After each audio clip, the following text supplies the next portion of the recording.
Good morning, Mr. DiGiovanni. Before you're asked any questions, can I just remind you that you're still subject to the affirmation that you gave on the earlier occasion to tell the truth. Ms. Graham.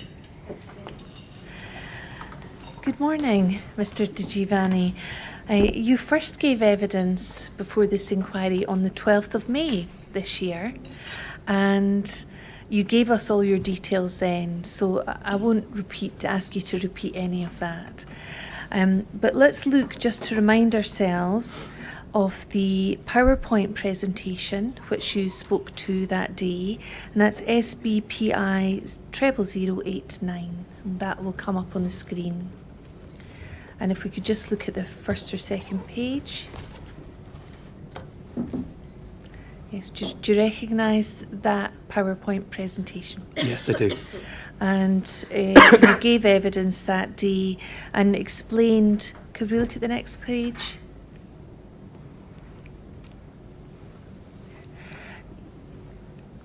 You explained the background of advanced laser imaging, and then can you carry on please to find the, keep going? Sorry, I don't have the, that's the one. You showed us this chart and explained the review that you'd carried out on the work for the inquiry, and there was a yellow section which talked about your 3D digital twin capture, and the green section talked about the assessment of objective material as opposed to subjective, and then the blue section you talked about the assessment that you'd carried out at the end, and you gave detailed evidence about that on the 12th of May. Yes, that's correct. Thank you. And that was published on, the whole PowerPoint I should say, was published on our website at the conclusion of your evidence on that date. So that's available on our website for anyone who wishes to go back over it. Of course. And then following that, you prepared a report, a very detailed report. If we could look at SBPI 00149.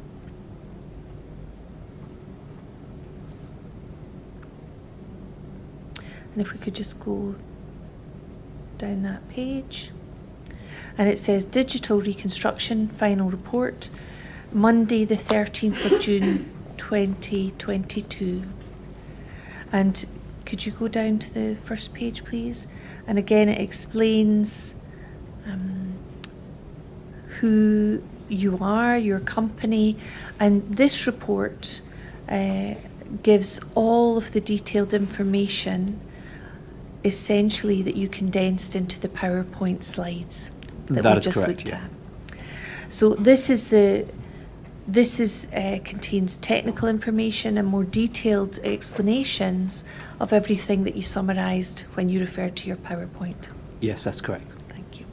And that will be, it's been disclosed to the core participants in June, and that will be available on the website as well. Now, this is an accurate summary of everything that you did at that time, and that'll be available for the chair to consider in detail at a later stage. Yes. Thank you. And then during the hearing, after you gave evidence on the 12th of May, you then returned on a number of days when we were taking evidence from individual witnesses. And you assisted the inquiry with the use of the 3D modelling. Is that Yes. correct? Thank you. So for those who've been present in the hearing room or maybe watching, you would have been present with your computer assisting witnesses in explaining their evidence through the mechanism of the 3D model. Yes, that's correct. Thank you. And for the purposes of today, you have prepared a second report, effectively updating what you've done since you first gave evidence and during the work of the inquiry at the first hearing. Yes. Can we look at SBPI 00175, please?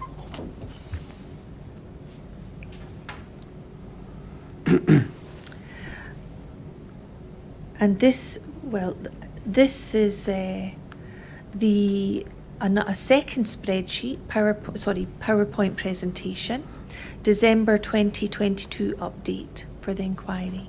And we'll look at that in a moment. And then we also have SBPI 00169. And if we could go down, and we'll see this is the second report, supplementary report, Tuesday the 4th of October. And so this is the supplementary report that you've prepared to update the chair on the work that you've carried out since your first report. That is correct, yes. Lovely, thank you. And again, this is a sort of accurate reflection of all of that work. Yes. That will be available to the chair. Could we go back, please, to the... Sorry, I should say this was disclosed to core participants on the 6th of October, but it will be put on our website at the conclusion of your evidence today.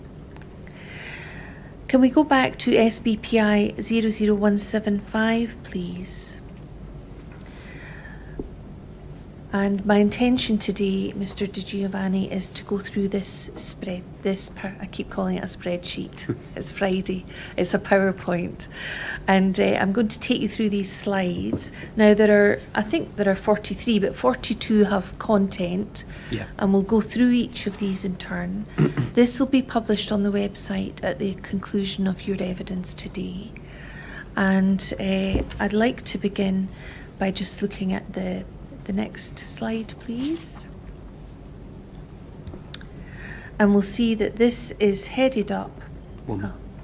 Sorry, that's it. So that's the first slide, December 2022 update, and this is the second slide, thank you. So this is the initial methodology.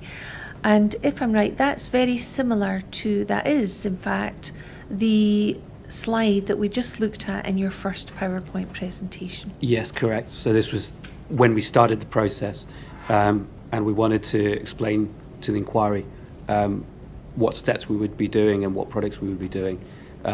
This is effectively the methodology that we'd suggested. Lovely. And then if we can go on to the next slide, please. And this is effectively an updated version of the slide we just saw. That is correct.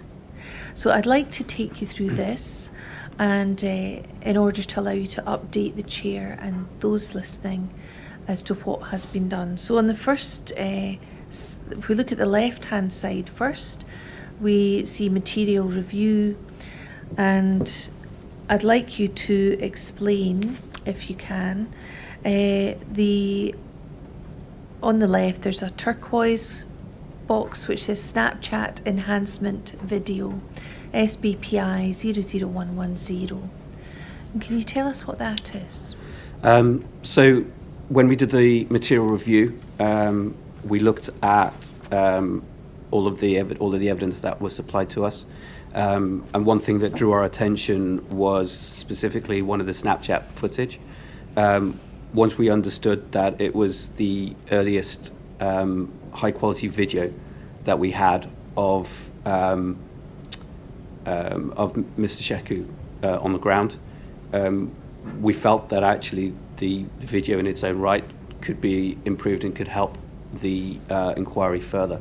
So in that instance, we took that Snapchat footage and we applied what's known as sort of a stabilization to it, where we take a point, we fix it within the screen so that effectively it looks like it focuses on that point and that point doesn't move. We also slowed that footage down as well, so it allowed the chair and it allows the inquiry to look at that short sequence of events just around the people who are surrounding Mr. Sheku at that point in time, but they can review it, and they can review it slowly and in more detail. So we heard evidence about this footage at the first hearing. It was Snapchat footage recorded by Ashley Wise from a bedroom window in her nearby property. And there were clips embedded into your evidence video timeline. Yes. And this, you took the same footage and produced a version which also went in slow motion. Correct. And we also used that in hearing one with with taking evidence from witnesses. Yes.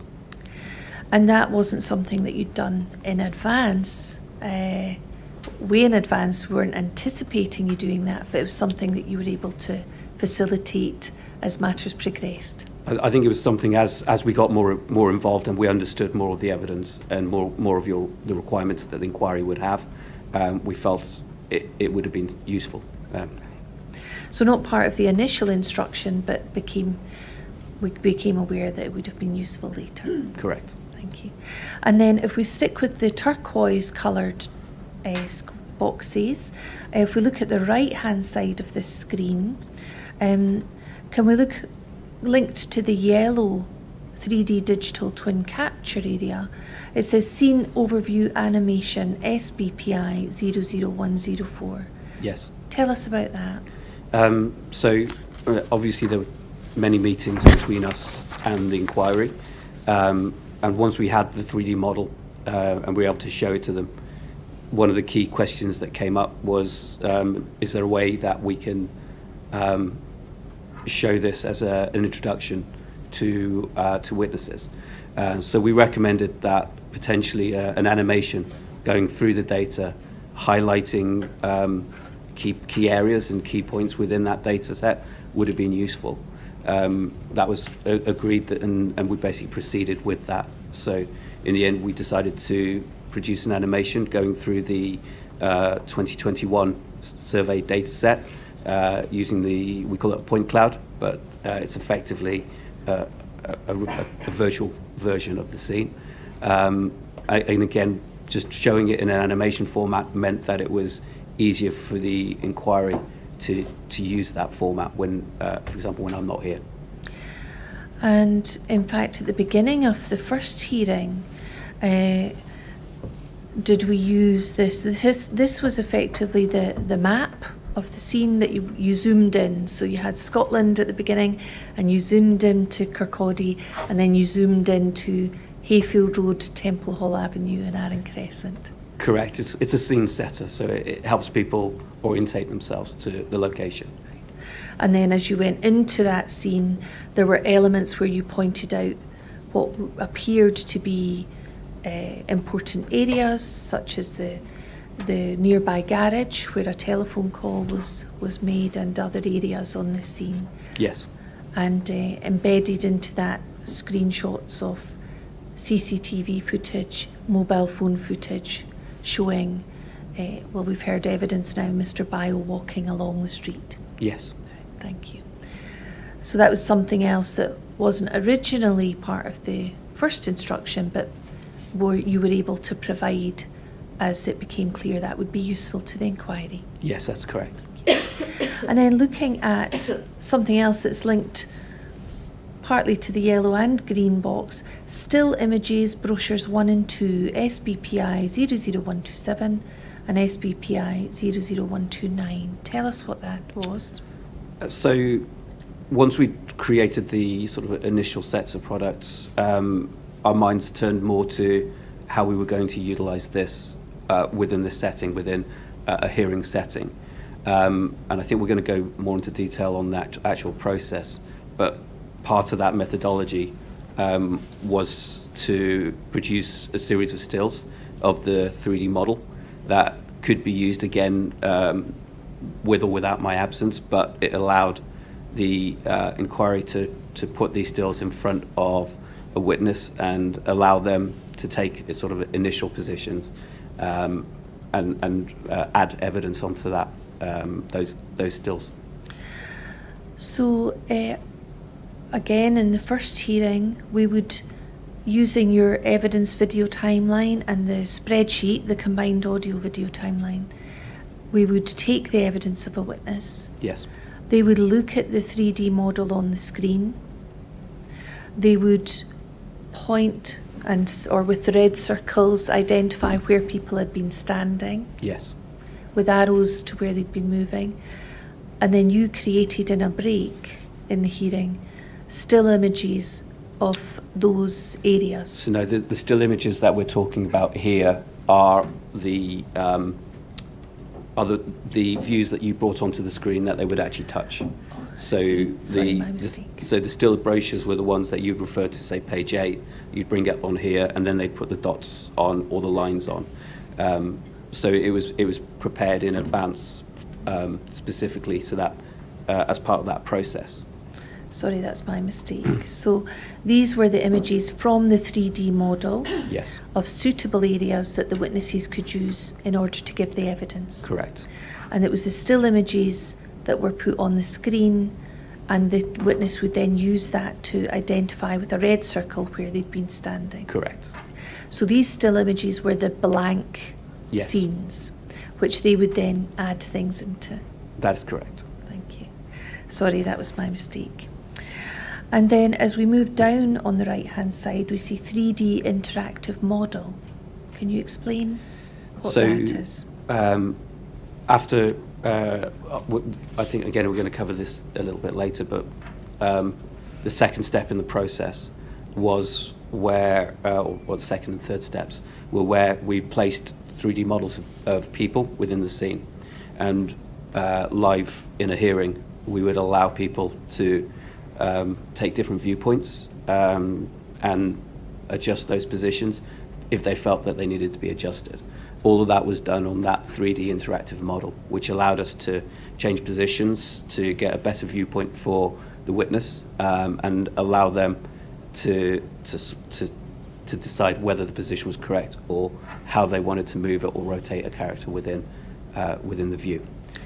And was this the part where I would say to witness, does that look like a reasonable indication of where you were and where others were? That's and you were correct. able to move things around That's correct. during yes. the hearing space? Yes. Until that witness was happy with Yes, the image correct. on the screen. Thank you. And then evidence video timeline, the video. So I think that was, we used that again a lot during the proceedings, and this is effectively it's a single video containing as much of the audio, video, photography, evidence that we could gather, all placed onto a single timeline. So we try to put it against what we call the real-time clock, which is effectively the time at which those events would happen. And that was the footage that I would play with all of the witnesses really who had been at the scene. That's correct. Right. And we remember the real-time clock had been in the top left-hand corner. Yes. That's the one.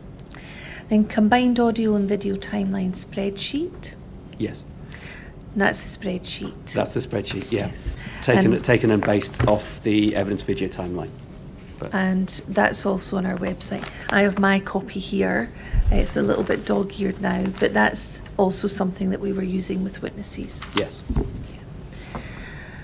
And then it says live reconstruction images in the grey box in the bottom right. Yeah, so that's more or less what we actually did live in the hearings. So taking the still images, utilising those as one of the steps, and then utilising the 3D interactive model as the other to produce a series of images for each witness based on the evidence they gave. Yeah. Thank you very much. Apart from what I've drawn to your attention, is there any other areas on this slide which have been updated since you did your first slide? I think mainly we've added the ARLS data in the objective just because, again, that wasn't part of our initial remit. However, once we'd reviewed the data and we realised that there may be some benefit to it, we then proceeded down to adding that in as part of the evidence video timeline product. And if I remember rightly, on the evidence video timeline, the RLS data was in the top right-hand corner. That's correct. Thank you. Can we move on to the next slide, please? And this is headed up inquiry methodology. You've got two boxes there. On the left-hand side, evidential considerations. I wonder if you could explain what this shows. So when we're going to, whatever process we wanted to put into the inquiry to be used live in these hearings, we had to make sure that it was done in a way that didn't interfere with the legal process. It didn't interfere with the witness giving evidence. The things to avoid is particularly is leading. So what we didn't want to do is put in place a process or a methodology which may have affected a witness's evidence in a negative way. An example of that, for example, is if we had an operator moving a cursor around on the screen, they might interfere, they might actually draw the witness's attention away from what they're looking at. It may change their evidence. So it was very critical for us to have a step where an operator was not involved, where a screen was just open to the user to just be able to select on that screen and just choose, make their own mind up without any external influences. So that's just an example of leading that again, the process needed to avoid. So that would avoid the witness being influenced even subconsciously by the movement of a cursor on the screen or other items appearing on the screen. That's correct. Thank you. The other element was that the process that we were going to decide had to be the same for every witness. It had to be fairly rigid in terms of the steps that we went through, but it also had to be flexible enough to allow the inquiry to ask as many questions as was required. So they're two almost counteracting principles, but you have to try and find a balance between the two. And so we will come through each witness, we'll come to each witness later, but I think for the majority of the witnesses who were initially at the scene and the steps taken by them, you were able to adopt the same methodology. Correct. There was one exception to that, wasn't there? That was Yes. Mr. Payton. PCP. But subject to that, the other witnesses went through the same process. Correct. And we'll come on to this in more detail shortly. Yeah. And then it says not limiting questions that can be asked of a witness. Tell me what you mean by that. So suppose we only used the first step and we only used the still images that were available. So these are quite far out stills. There may be questions that you may be asking which weren't covered within those stills. So we need to make sure that we had a process in place which, let's just say you were asking about an area further up by the garage where we hadn't produced stills for, we could still adapt the process to cover those areas as well. So we had a mechanism in place to do that. So you were building in some flexibility. If evidence developed in a particular way and we needed other images, you would be able to produce those. Correct. Thank you. And then you said limited information shown initially. You may have touched on that. Just explain what that was. So that initially means that we were looking at a two-step process. One where we were going to be looking at these stills taken from a distance, and then potentially a second one where we were going to go and dive deeper into the data and try and extract further information or more detailed information at that point. And so you weren't producing images to witnesses which suggested where other people may have been standing or otherwise. That's correct. They had a blank screen, other than the scene itself, Yeah. it was blank, and they could put people into that scene as they recalled. That's correct. I think the only addition to that is sometimes we had vehicles in place, but that would only be where we knew that vehicles were in those locations at the time that people were there. So I think that's the only addition to that. So that was the only exception. Correct. And then looking at the blue box, practical considerations, operations must be simple and fast. What did that mean? So what we didn't want to do is have huge pauses in the evidence being given. And what we didn't want to do is have it, the 3D model was there to support and supplement the inquiry. It's not there to sort of replace it. So the aim was that everything that we did was sort of just working in the background. It was very simple, it was very fast, and almost the person giving evidence could just engage with it very, very easily. Again, if there was sort of long operations, if it took a long time for the data to load or for us to move and find a position, then we don't think that would have been suitable to be used in a live hearing. So it is a consideration, a practical consideration, that anything that we do fits in with those principles. So the focus for the chair could be on the witness and their evidence rather than on the technology. Correct. And then large pauses in the hearing should be avoided to keep engagement with witnesses. Very similar to the first one, exactly the same reason. We're trying to engage witnesses in a 3D model. If they have to wait for a long time for us to manoeuvre to the right position, or to put a person in place, or to do anything like that, then we've lost their engagement, and that then would have had a detriment effect to the use of the technology within the hearing. Right. Buffering can be very annoying, as we all know, I'm sure. And live assessment will be limited to moving people's positions and orientations within the 3D scene. Explain this, please. So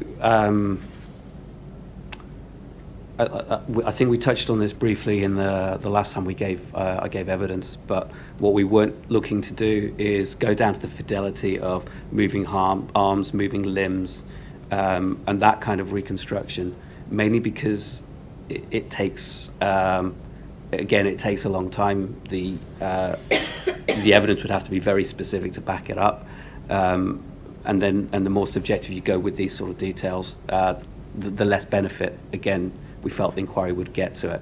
We felt that the best solution for us doing this live in a hearing would be to keep the information limited down to just understanding where people were, how they were looking, which way they were facing within the 3D view. What that practically meant is that the reconstructions would run from the first engagement up to when Mr. Sheku is taken to the ground, but it wouldn't go beyond that, because trying to do the holds or how people moved around the body would get too complex for a system to be run in real time to carry out that information. So, for example, if we were looking at Mr. Bio, we wouldn't be trying to replicate arm positions or where his hands were. That is correct. And equally, the same. Yeah, it isn't that the technology couldn't allow you to do that. It's more that we wouldn't want to be doing that in that space with a witness trying to give evidence in real time. We didn't feel that that was the best use of the technology. And again, bearing in mind that you want it to be quick and easy to use, would that may take a lot more time to get that level of detail? Correct, and I felt, and I think we discussed about this earlier, whenever you needed to get that level of detail, you bring them to the front and ask them to demonstrate it. And we felt that was a far simpler, more practical way of getting that evidence than us to try to use the technology to bring that out. So we combined the technology and getting demonstrations from the witnesses, we'll all remember, in the body of the horseshoe. That is correct. In the hearing. Thank you. Can we move on to the next slide, please? Again, this is about your methodology. Looking on the left-hand side, step 1, initial placement. Could you talk us through these bullet points, please?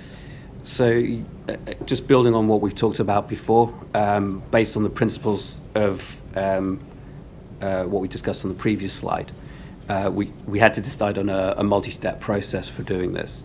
The initial stage being one by which the Quartz touch system would be used, alongside with still images to be able to position and place people within the scene. The vehicles were placed based on analysis of Ashley Wise's Snapchat footage, but there'd be a combination of some images with and some images without the vehicles. So that allowed the inquiry to decide which was the most suitable image for the right witness to be able to gather their evidence. As I said previously, on these stills we used the Quartz touch screen system. You've got an example down there on the lower right.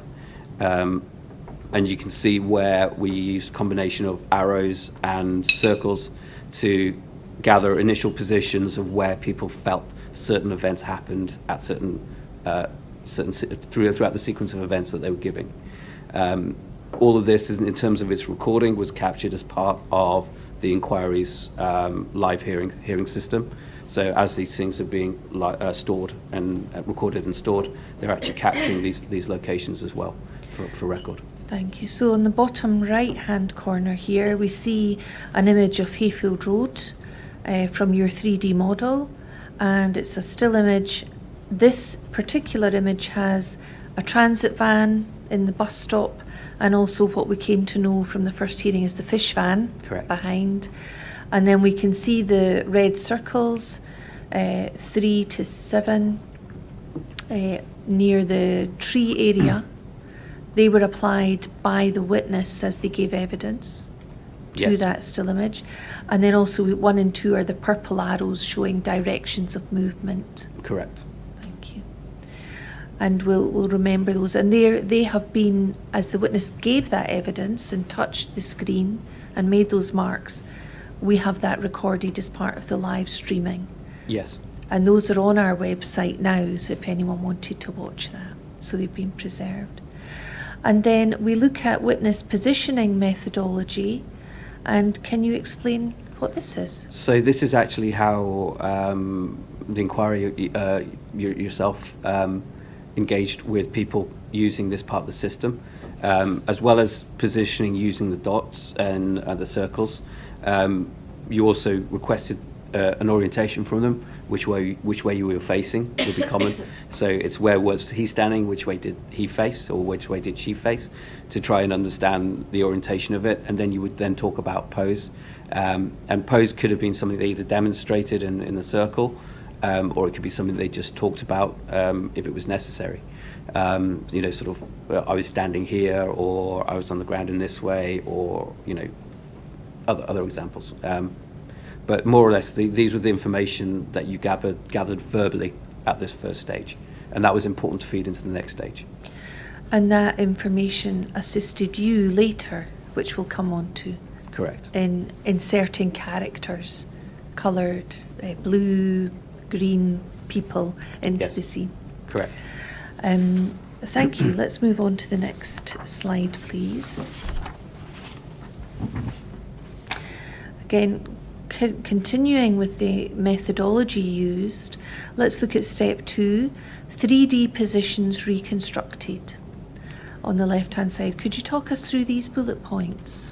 So an operator, generally it was me throughout this hearing, would turn the circles and lines that were produced into actual characters. So we would take the 3D model and we would basically reflect the circles and arrows, and we put those as characters based on events as they happened. So it wouldn't be that every slide that was created with all the circles were then put into a single 3D scene, because quite often there were too many dots which reflected, say, 3 or 4 different events all in one.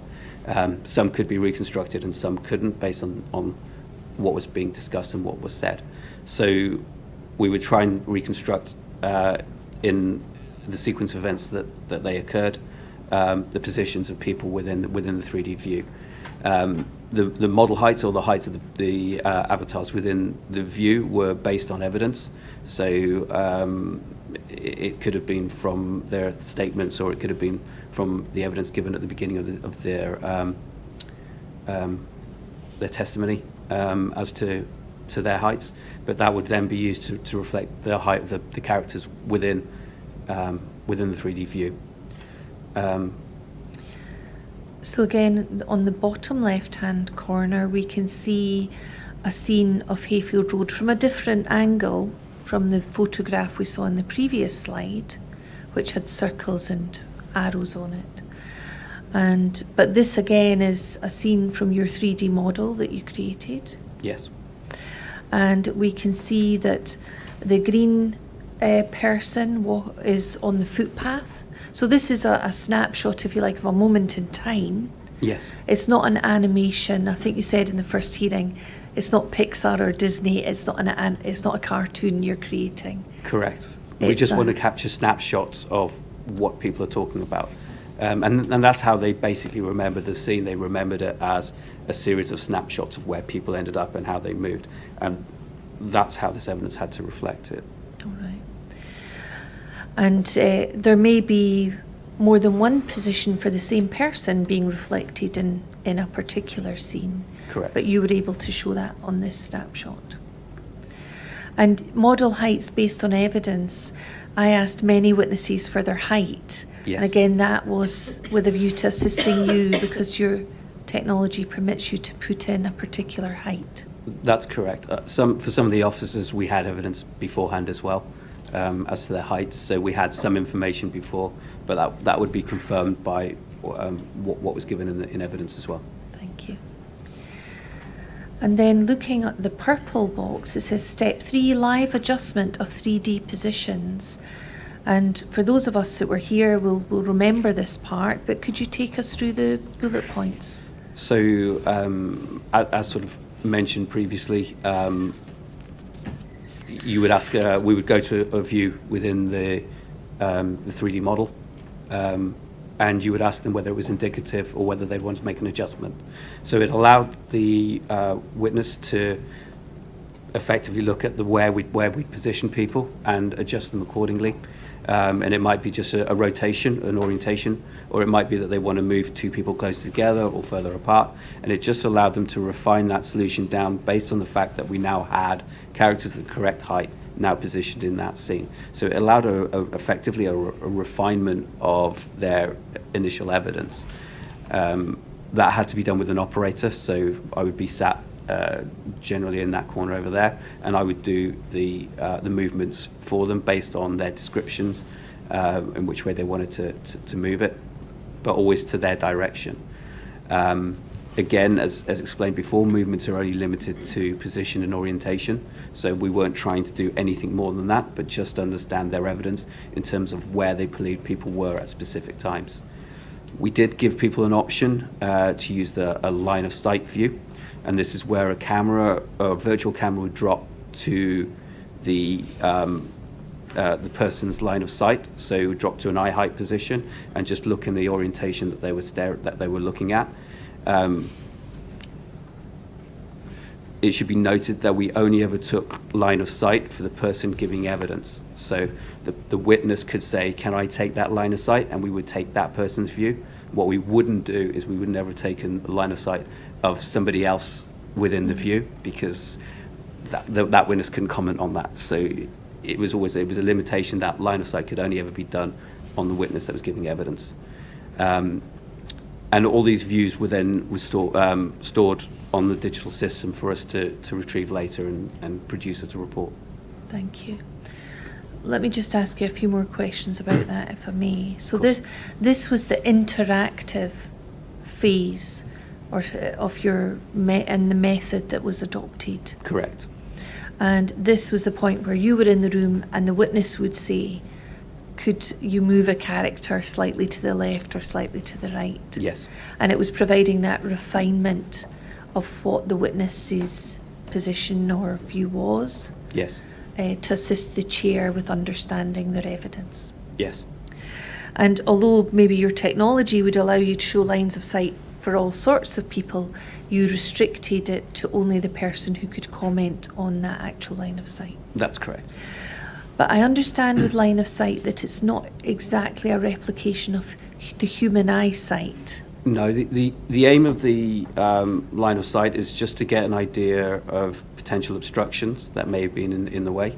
But what we can't do is we can't say that is a person's vision or what a person saw, because that's not what the system's designed to do.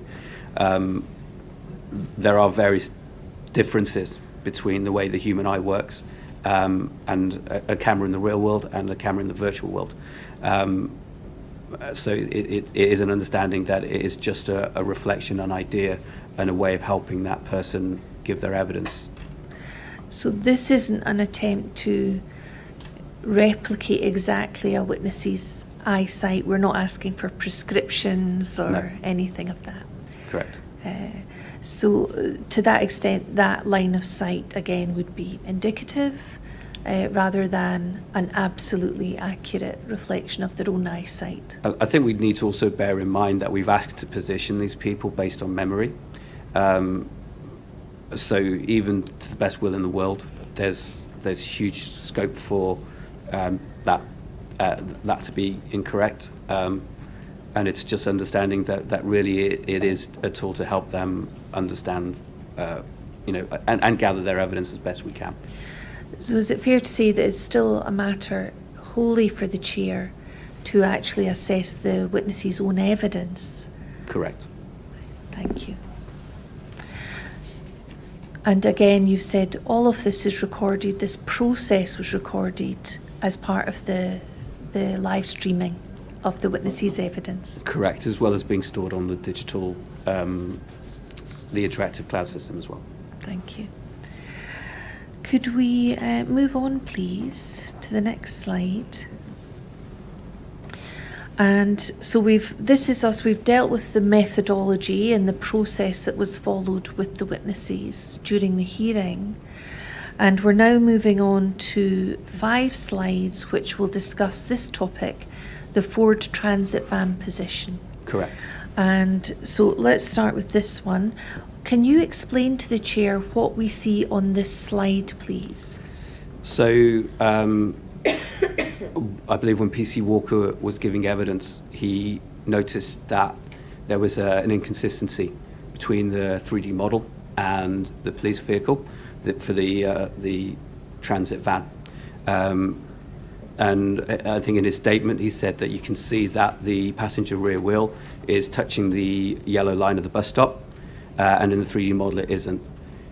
He drew the conclusions that either the line is incorrect or the vehicle position is incorrect.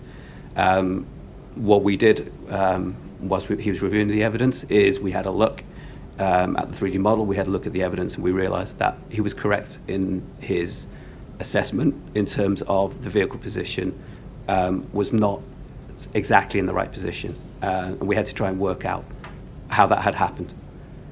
And here you can see the vehicle, and you can see its rear passenger wheel, and it's not touching the yellow line as it is within the Ashley Wise video footage. So on the left-hand side, the heading is PERC 03371, Ashley Wise Snapchat footage. So this was a still taken from the Snapchat footage, which was embedded into the evidence video timeline. That's correct. And that was taken, we've heard evidence taken by Ashley Wise on her phone from a window in our property nearby. Correct. And on the left, we see the original location of the transit van. So the same van we see on the left-hand side photo. Yes.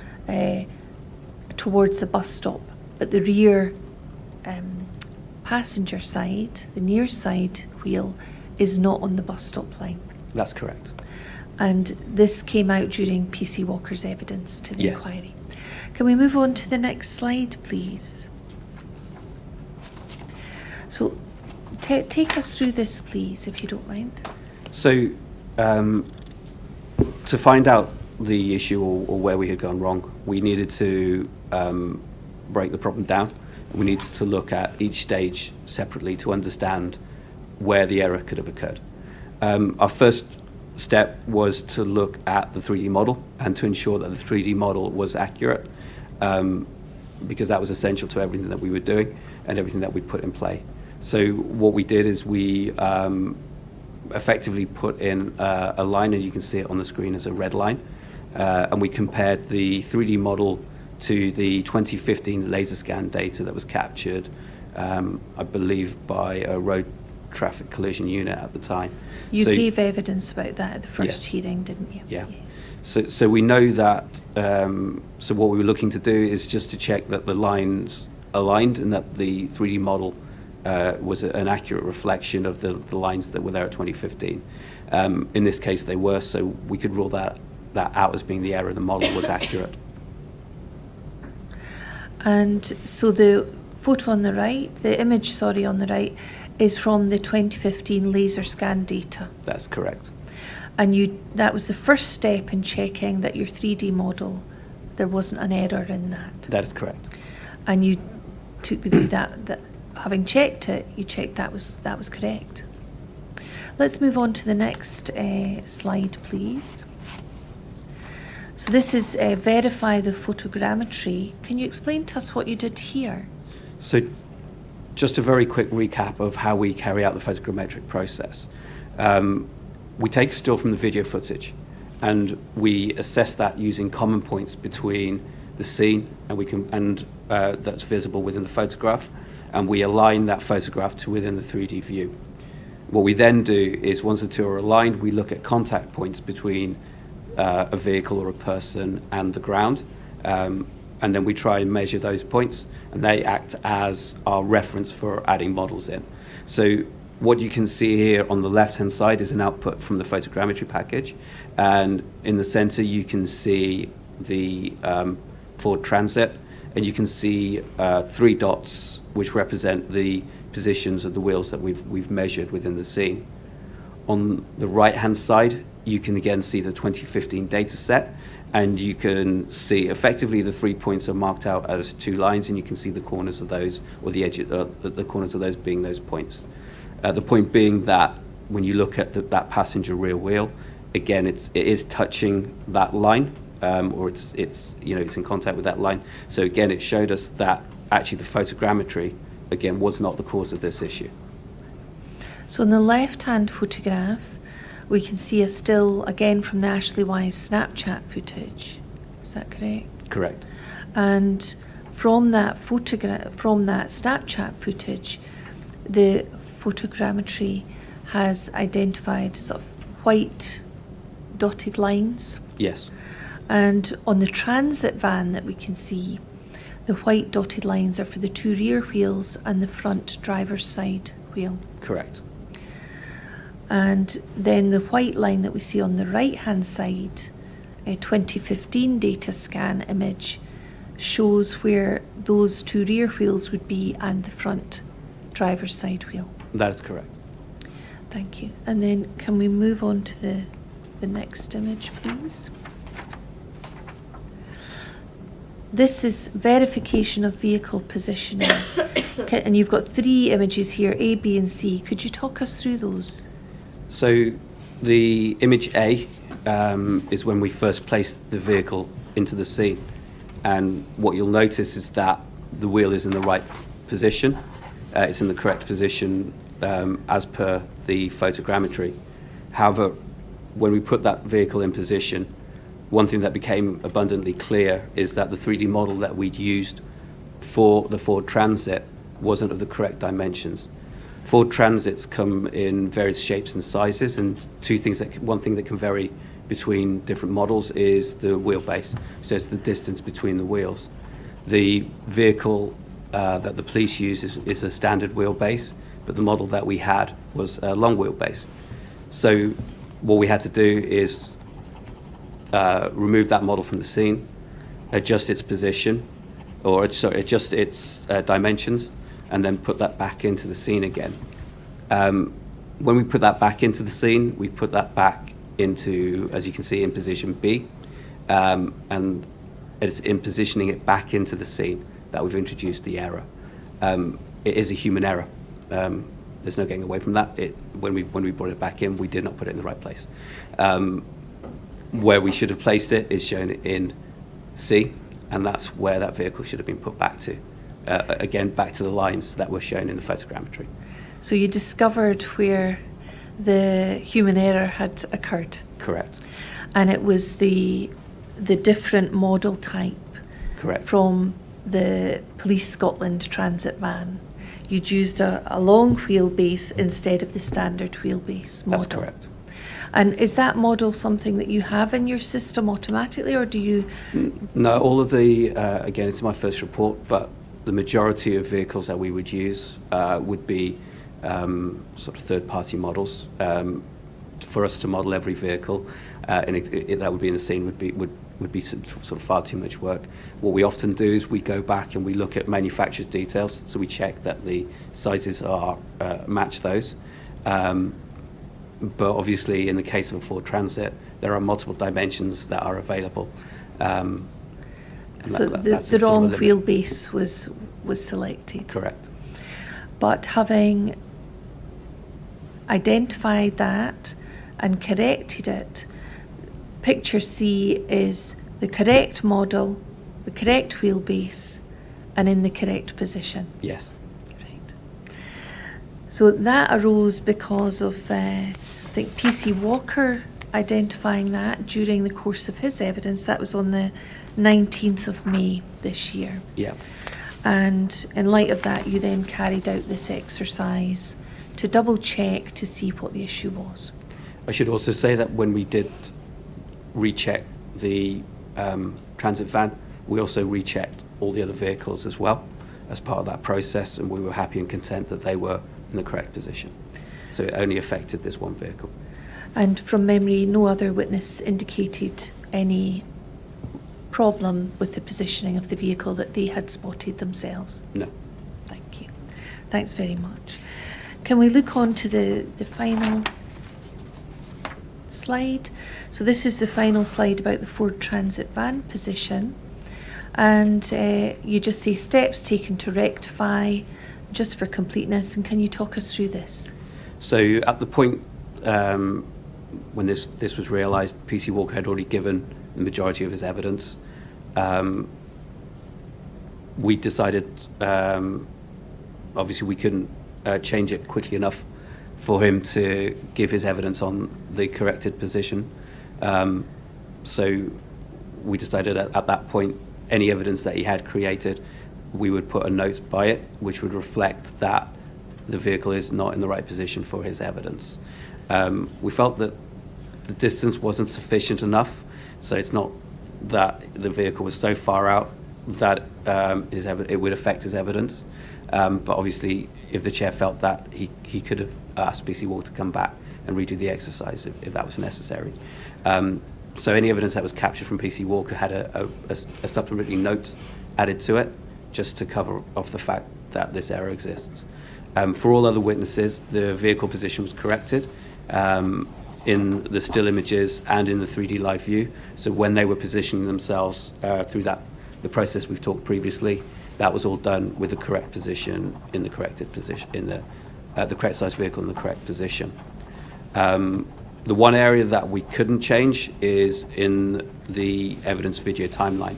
Because of the amount of effort that would take and the length of time it would take to correct it, it just wouldn't have been possible to move that vehicle and re-render everything and not affect the timetable that the inquiry is working to.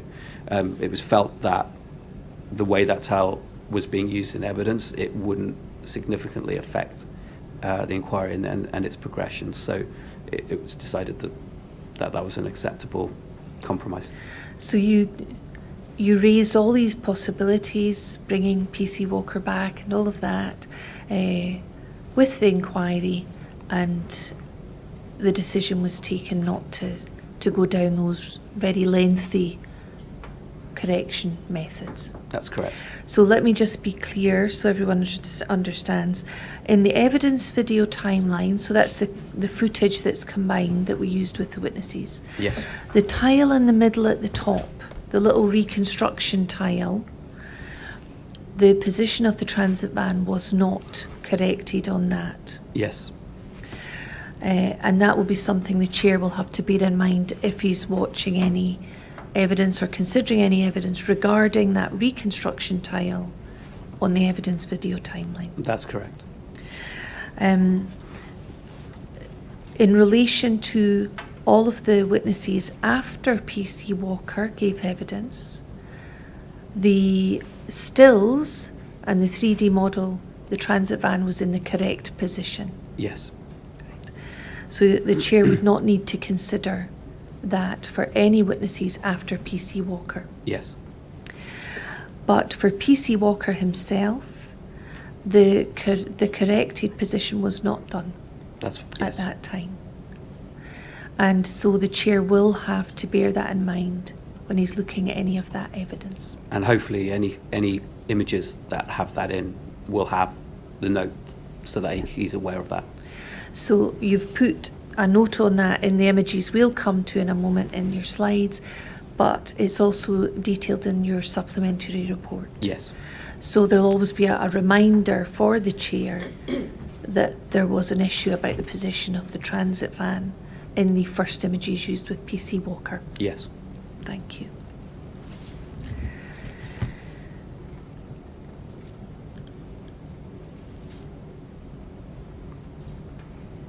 Right, thank you very much. And I suppose we should say on the right-hand side, you've given us an image which says transparent model shows incorrect position, opaque model is in the correct position.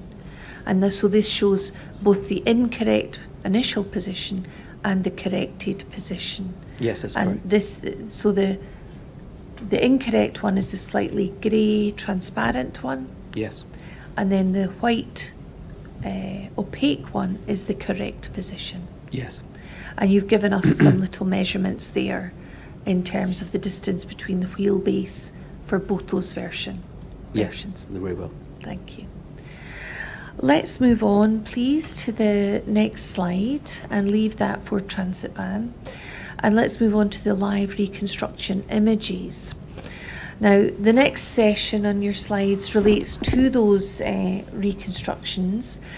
And it says here, witnesses who used the live reconstruction process were, and this is the process where you've got the interactive section with Yes. the witness that you've described. So it was, you've got here PC Walker, PC Short, PC Tomlinson, Mr. Nelson, and PC Payton. And as we said, Payton is, there's a variation in relation to that. Can you just explain that? So for PC Payton's evidence, I believe it was a closed session, so carried out slightly differently. And for that, for him to be able to do that, he covered steps 1, in which case where we used the stills images to position himself, but he didn't progress or didn't feel the requirement to progress to stages 2 or 3. So we have the dots and the positions, the circles for him, but what we don't have is we don't have the corrected positions for his evidence. So we didn't have the benefit of you sitting in the room with Mr. Payton doing the fine-tuning that you did with the other witnesses. Yes. So for the chair's purpose, he should bear in mind that that part of the process wasn't carried out with Mr. Payton. Yes, and we didn't attempt to reconstruct it because he wouldn't have been there to verify it, and again, that wouldn't have been a correct process. So although it would have been possible for you to go in and try and replicate that process, it wouldn't have had the benefit of him looking at the screen at the same time, in real time, with you in the room. Correct. So that wasn't done for fear of what? Yes, that wasn't done for Payton, but it was for the others. Okay, thank you. And then you say the brochures, animations and spreadsheet were used with other witnesses, but they were not asked to position people. What does that mean? So that's to say that the evidence video timeline, for example, was used, and the spreadsheet was used for multiple witnesses beyond the 5 people that you see here. So when we're talking about the 5 people here, we're specifically talking about the live reconstruction, but the other products were used significantly with multiple more, a few more witnesses who attended the scene. For example, we heard evidence from a number of witnesses who had made emergency calls to the police, some of which we were able to listen to, and we could see Harry Kohlberg's dash cam, the mobile phone footage from his son. Yes. And we used the spreadsheet and the evidence video timeline for those witnesses. But this was not the process that was followed with them. They weren't at Hayfield Road No. in the events.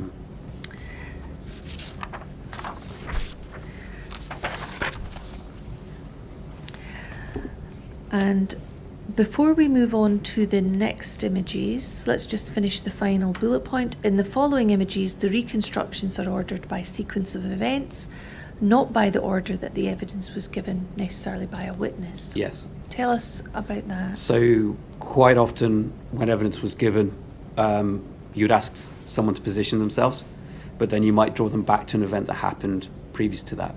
So what that means is the numbers that came up might be 1, 2, 3, 4, but the actual order of sequence might be of events may have been 3 and 4 and then 1 and 2.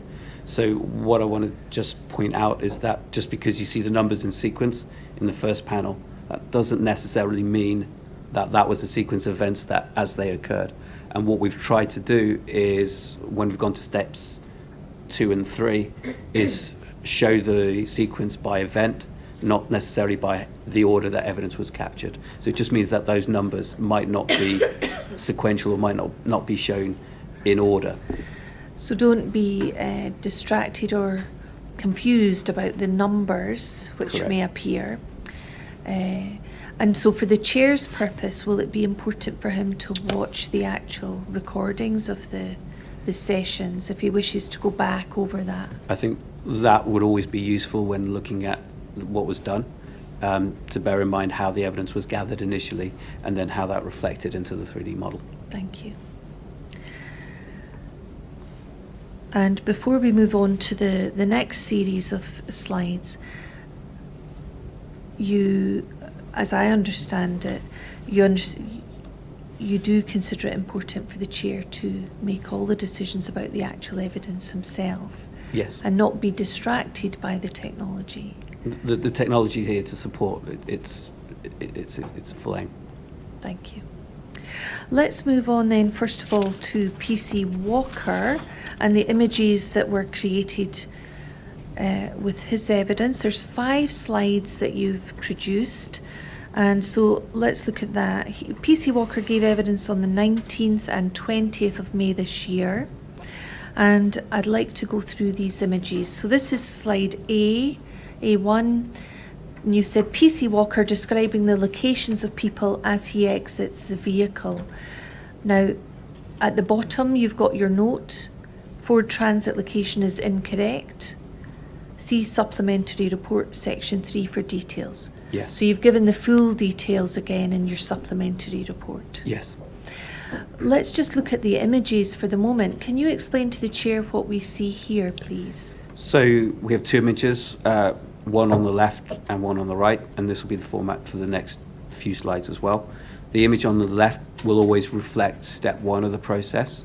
The image on the right will reflect where we ended up at the end of step 3. So step 1 being using the court system to place circles and lines onto the fixed image, and step 3 being once the reconstruction has been complete and the witness has been given the opportunity to adjust and move the positions of the people within the scene. In this specific case, so PC Walker was asked to describe where people were as he exited the vehicle, and he positioned himself as position 1 on the left-hand screen. He positioned Mr. Bayo as 2, and PC Payton as 3. What you can then see on the right-hand side are those figures reflected in the 3D view. So the image on the right-hand side is the end product, really, after the full process has been carried out. Yes. Involving you sitting in the room and refining the positions in light of PC Walker's evidence. Yes. I think it should be just noted that wherever we've shown that second image, we've always tried to include that first image as well, as a sort of completeness of the record of what was done. So the first image was a scene, a still from Hayfield Road, and the red circles were applied by the witness themselves. Yes. Independently, if you... Correct. And then the image on the right is the image where you have interacted with the model, and through the evidence of the witness that has been refined. Yes. But you have been involved in that process. Yes. Thank you. And you've also, as part of this exercise, indicated in the grey boxes at the bottom where this can be located. That's correct. So if you wish to look back at the evidence, you should be able to find quite quickly where these bits of evidence were captured from. So, for example, on the left-hand side, initial locations identified, PC Craig Walker, PM, it was in the afternoon of the 19th of May this year, and you've also given the time. And would that mean if someone was going onto our website, for example, to look in the hearings hub, they could identify the evidence of PC Walker and find this part of his evidence at that time? Yes. And again, the same on the right-hand side, image B, refined positions, PC Walker, AM, 20th of May 2022, from 02:01:30. Yes. Again, for someone who's looking at the evidence from the 20th of May the following morning, they should be able to find this aspect of the evidence at just over 2 hours into that session. That's correct. Thank you. Could we move on to the second of PC Walker's images, which should be A2? PC Walker describing locations of people as PC Peyton deploys CS spray. Talk us through what we see here. So the again, the left-hand view is from one of our still images. You have the roundabout and Gallagher's pub towards the top of the image. So you're looking along Hayfield Road towards the roundabout. You can see the Ford Transit to the lower right. There are 3 circles being that PC Walker positioned for this specific time point, and position 3 is his own position. Position 1 was Mr. Bio, and position 2 was PC Patton. Thank you. And again, we see some red lines from a house on Hayfield Road in the image on the left. Yeah, they were part of the still brochure because we were requested to, as well as producing some images with vehicles in, we were also requested to produce some with a few dimensions in as well. Right. So just as part of that still set, we had some measurements in there, but they weren't overly relevant or used. But they are there at that time. I find them a little bit small on my screen, Yeah. but that will be capable of being viewed later. Yes. And again, regarding the transit van, you've properly at the bottom of this image said Ford Transit location is incorrect. Yeah. So again, you're reminding the chair when he looks at this about the evidence about the transit van. Yes. And then on the right, tell us what that image is. So the right image is the final product, or the final step 3 result, which shows the corrected positions as per PC Walker's evidence. Thank you. And again, you've kindly given us the date and timing of the location in the live streaming or the recorded footage that these images can be found. Yes. Thank you. Let's move on to A3, please. So this is the third of PC Walker's images. And it says PC Walker describing locations of people as he deploys PAVA spray. Could you tell us what's on the left here? So again, it's a similar viewpoint to the previous slide. I think it might be the same image even. But critically here, we're focusing on positions 6 and 7, where 6 is PC Walker's position and 7 is Mr. Bio's position. And this is the point at which PC Walker says he deployed the PAVA spray. And is this an example on the left of multiple numbers and red circles appearing? Correct. But in terms of the refined position, the focus has been on the locations of people as Walker deploys the PAVA spray. Yes. Thank you.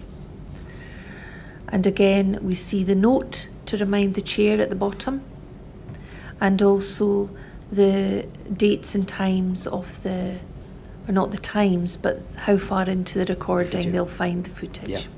Thank you. Let's move on to A4, please. And this says PC Walker describing locations of people post-PAVA deployment. So this is after the PAVA's been deployed and sprayed. Tell us what we see on the left, first of all.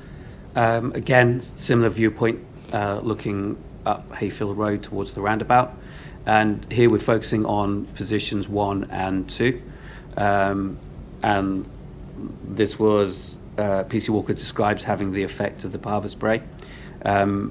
and then he describes a moment of not knowing where he is or how he's moving, but then he says he felt that he ended up in position 1 with PC Walker in position 2. So that's is- reflected on the left-hand Sorry, side. PC Walker describing Sorry, locations. PC, yes. So basically,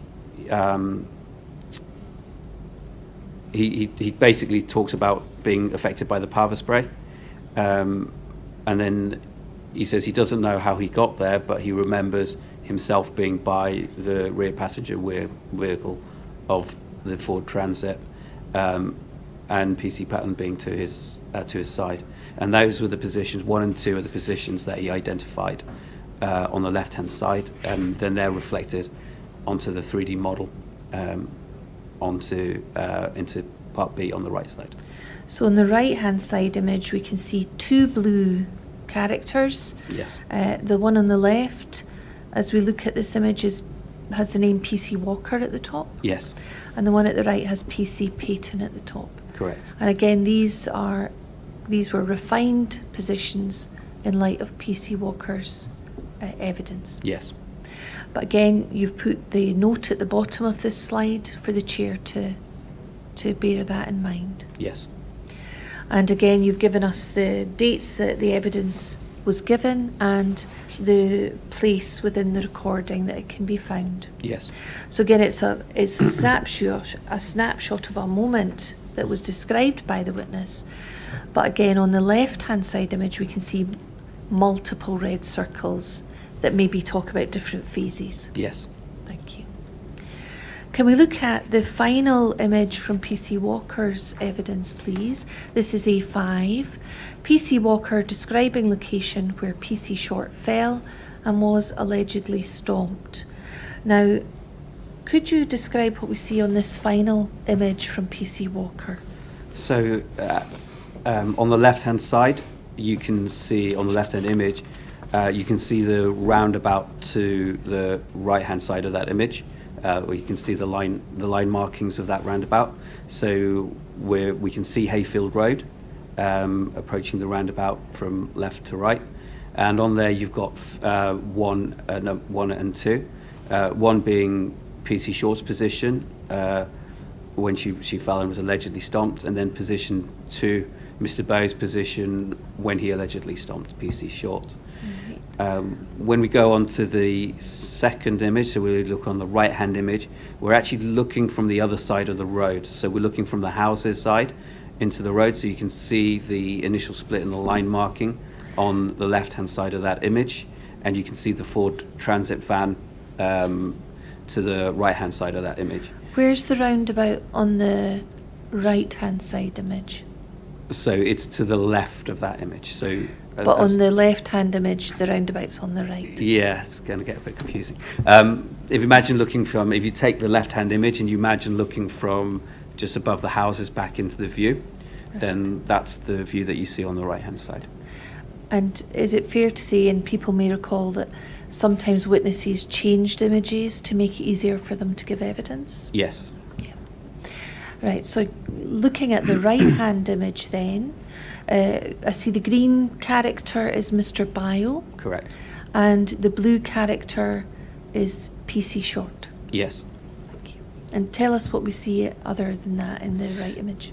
So, as already explained, some of the poses and some of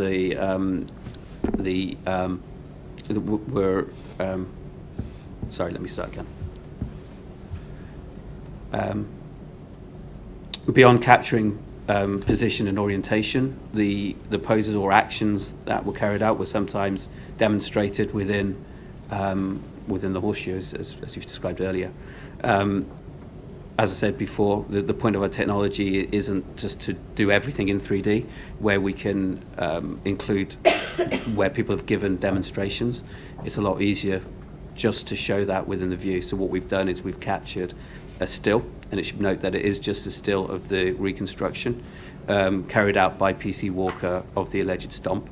Mainly we try to capture it at sort of the highest point of the stomp to show that element of it. but obviously you asked him to demonstrate things like the force and things like that. So there are things that won't be captured just in the still, but it gives an idea of the moment that PC Walker is describing when he's describing these events. Right.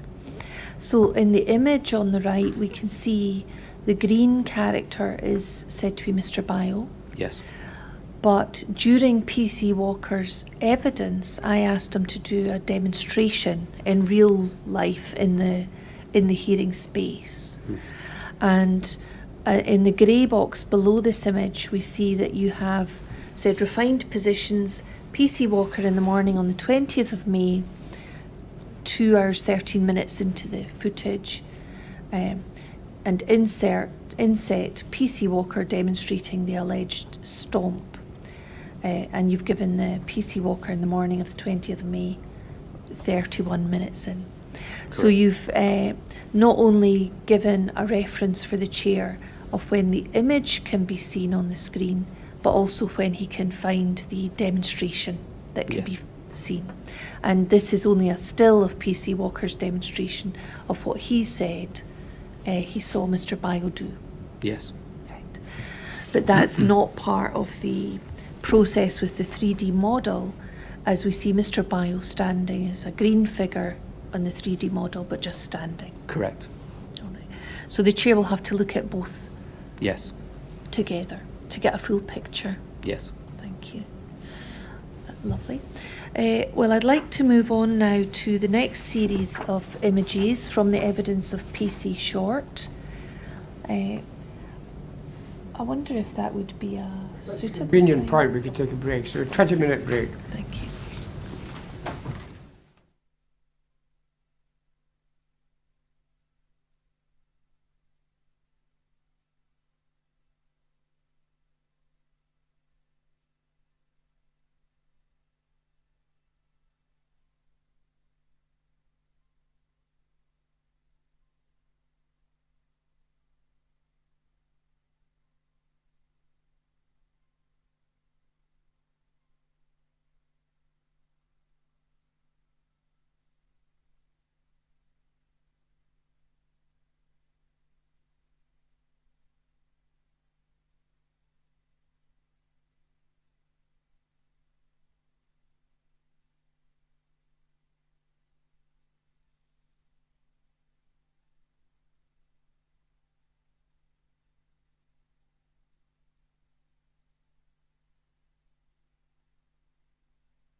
Yes, Mr. Graham. Thank you.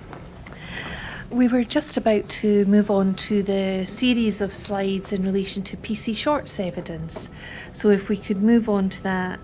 I think I have it as 7 slides beginning with number 18, but I might be wrong. That's Yep. it. Excellent. So we're calling this B1, PC Short's images. Now, PC Short gave evidence to the chair on the 24th of May this year, and I'd just like to go through these 7 slides, please. Yes. So B1, PC Short describes locations of people as she exits her vehicle. We heard from PC Short that she was a passenger in the fish van, the smaller van behind the transit van. Yes. Which we can see here. Describe to the chair, please, what we see here. So as per previous images, on the left-hand side, we have the stage 1 or step 1 image where PC Short has indicated the location of Mr. Bio, shown as position 3, position 2 as PC Patton, and 1 as Walker. We can see, again, just looking at that image, we can see that we're looking at Hayfield Road with the roundabout to the left-hand side of that image. On the right-hand side, we can see the reconstructed view with PC Short added into her location, just exiting the vehicle. This was done so that she could take her line of sight and take a view into the scene, so she could make adjustments or affirm or disagree with what had been created. And again, you can see PC Short by the fish van, and you can see PC Patton, PC Walker by the transit, and Mr. Bio by the tree.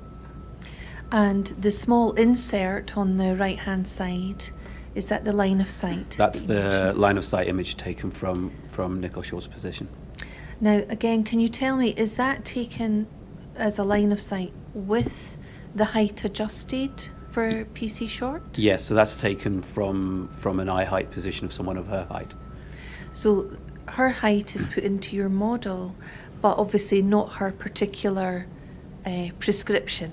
Yes. If I can see that. Yeah, I mean, what the software does is it works out so if you put the height of the person in, it works out their eye height based on a percentile value, so it understands that height, but obviously it's not taking into account the fact that it's a person with 2 eyes or those sort of human vision issues that we discussed earlier.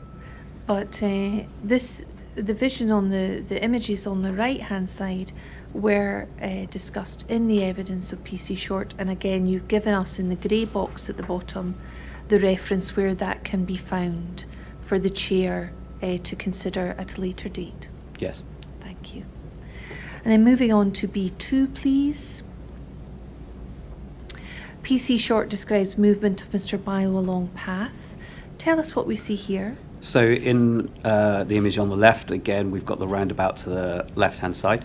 And she described this, I'd like to say shadowing, I can't remember a quite word for I it. think I'll be corrected if I'm wrong, it was mirroring. Mirroring, correct. Yes, I remember now. And she talked about mirroring his movement. So she talked about him moving along a path, and then she talked about herself mirroring his movement, possibly somewhere behind him.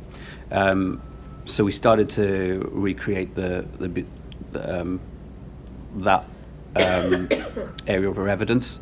And the reconstruction she came up with was on the right-hand side, which showed her still on the path, but on the pavement, but it showed Mr. Sheku walking along the path. So just to be clear, on the left-hand side image, we can see 1 and 2, and you've given the boxes 1, movement of PC Short mirroring Mr. Bio's movement. Yes. And then 2, movement of Mr. Bio along path. Yes. And then in the right-hand side, these are the refined positions, and that evidence was given by Nicole Short in the afternoon of the 24th of May. And the green figure is Mr. Bio's position as he starts moving along the path, and the blue figure is PC Short's position as he had started moving along the path. Yes.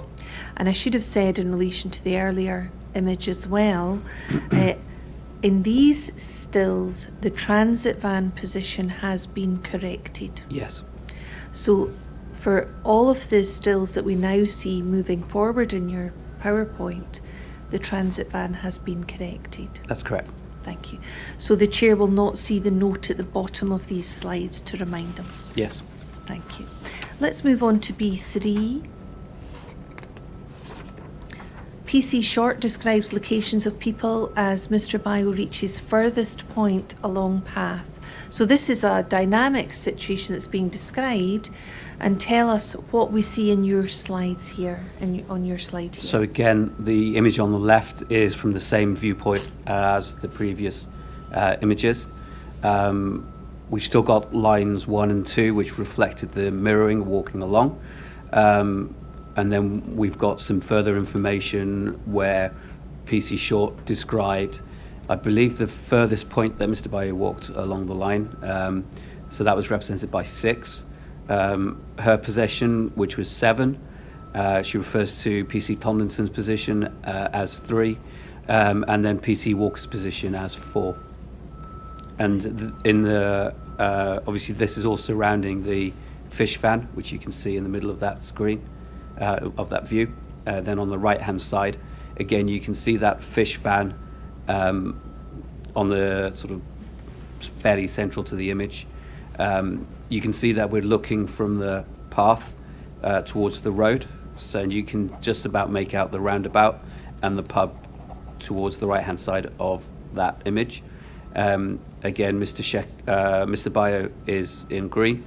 PC Short is in the grass space between the path and the pavement. PC Tomlinson is just beyond her, and PC Walker is next to the fish fan. On the left-hand side image, I see that you've got 3, 4, 6 and 7 listed. Yes. And the numbers on the image itself that indicate red circles have 3, 4, 5, 6 and 7.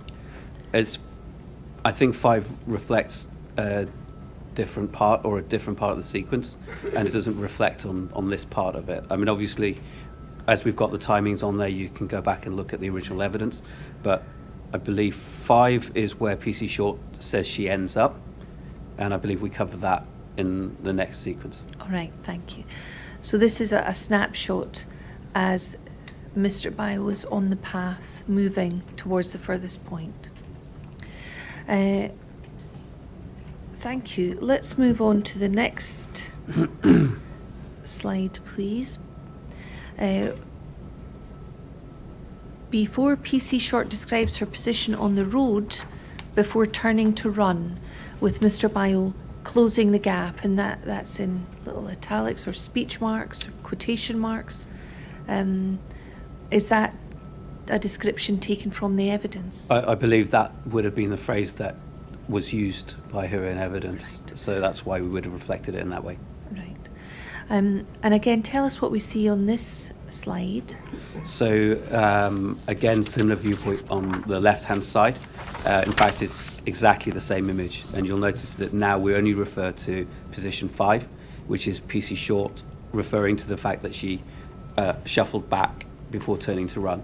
So we're sort of describing the events that as they're building up, and so she's talking about moving backwards, and then she's talking about Mr. Bayo coming closer towards her.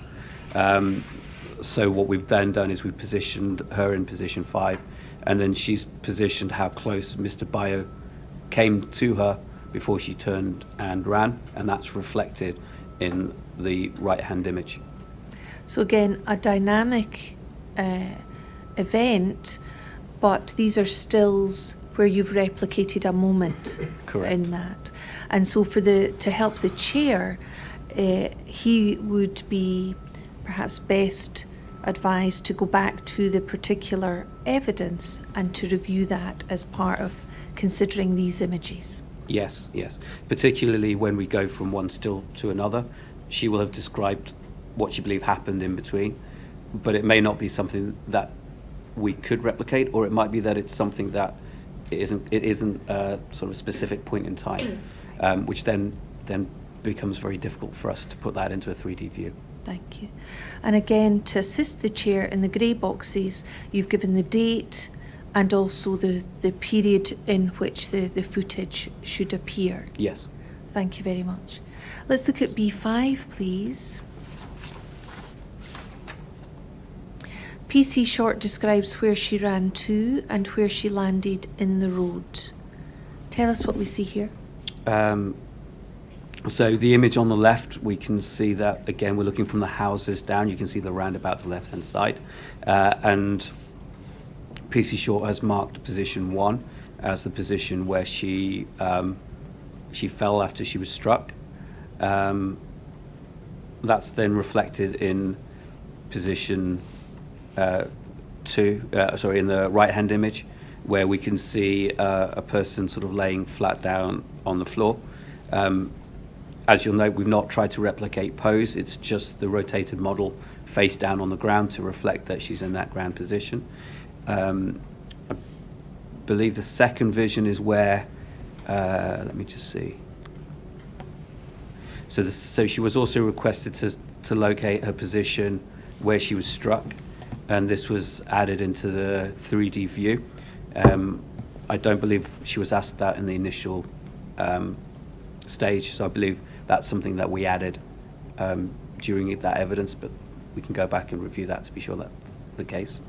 In the inset, you can see Nicole Short showing the pose as she landed or as she fell to the ground.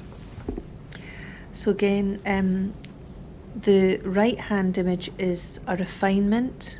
Yes. And maybe contains 2 moments in time in a dynamic situation. Yes. And the small insert is her own personal demonstration during the hearing. But again, that will have been something that was demonstrated here in the horseshoe. And again, you've given the chair the detailed areas where he can consider and reflect on that footage. Yes. I think it should also be recognised that she demonstrated multiple poses of a sequence of events that happened past this point. We're just showing the point that she initially fell and the pose that she said that she formed at that point. So some people may have watched the evidence at hearing 1 and thought she also demonstrated lying on her right-hand side. Correct. But that's something that the chair will be able to find on the 24th of May footage, 37 minutes into her evidence. Yes. Thank you. Thanks very much. Can we look at B6, please? PC Short describes the area of restraint and her immediate position after getting up from the ground. Now we see 3 images on this slide. Could you talk us through this, please? So on the left-hand side, we've got 2 images. The upper image is where she felt the restraint was taking place. And so that was the position she identified. The bottom position is her description of when she gets from the ground, gets up from the ground, and where she moves to. And those two positions were carried out on different images. Hence, they're both labelled as one, and they're different images. But we've combined that into a single image on the right-hand side. And on the right-hand side, again, we can see the roundabout is on the left. Yes. There's a blue character behind the fish van, which is PC Short, and a green character on the ground, which is Mr. Bile. Yes. And again, the refined positions and the original positions are listed in the footage. Yes. Thank you. Can we look at B7, please? PC Short describes moving away from the fish van, the Ford Connect. And talk us through what we see on this slide. So, she produced this on the left-hand side, same as previous. This is step 1, and she produced an arrow showing her movement from the back of the fish van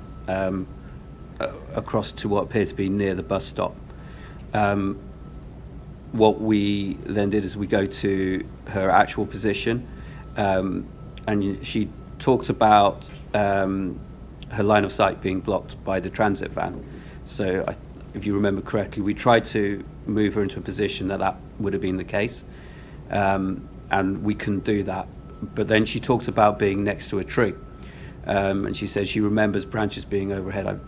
I'm paraphrasing. Obviously, but- it'll be a matter for the chair to. Correct, and so Look at so this. we positioned her underneath the only tree that seemed to make sense, the one over here, and then we've taken line of sight back towards the roundabout and towards the restraint within the inset of that right-hand image.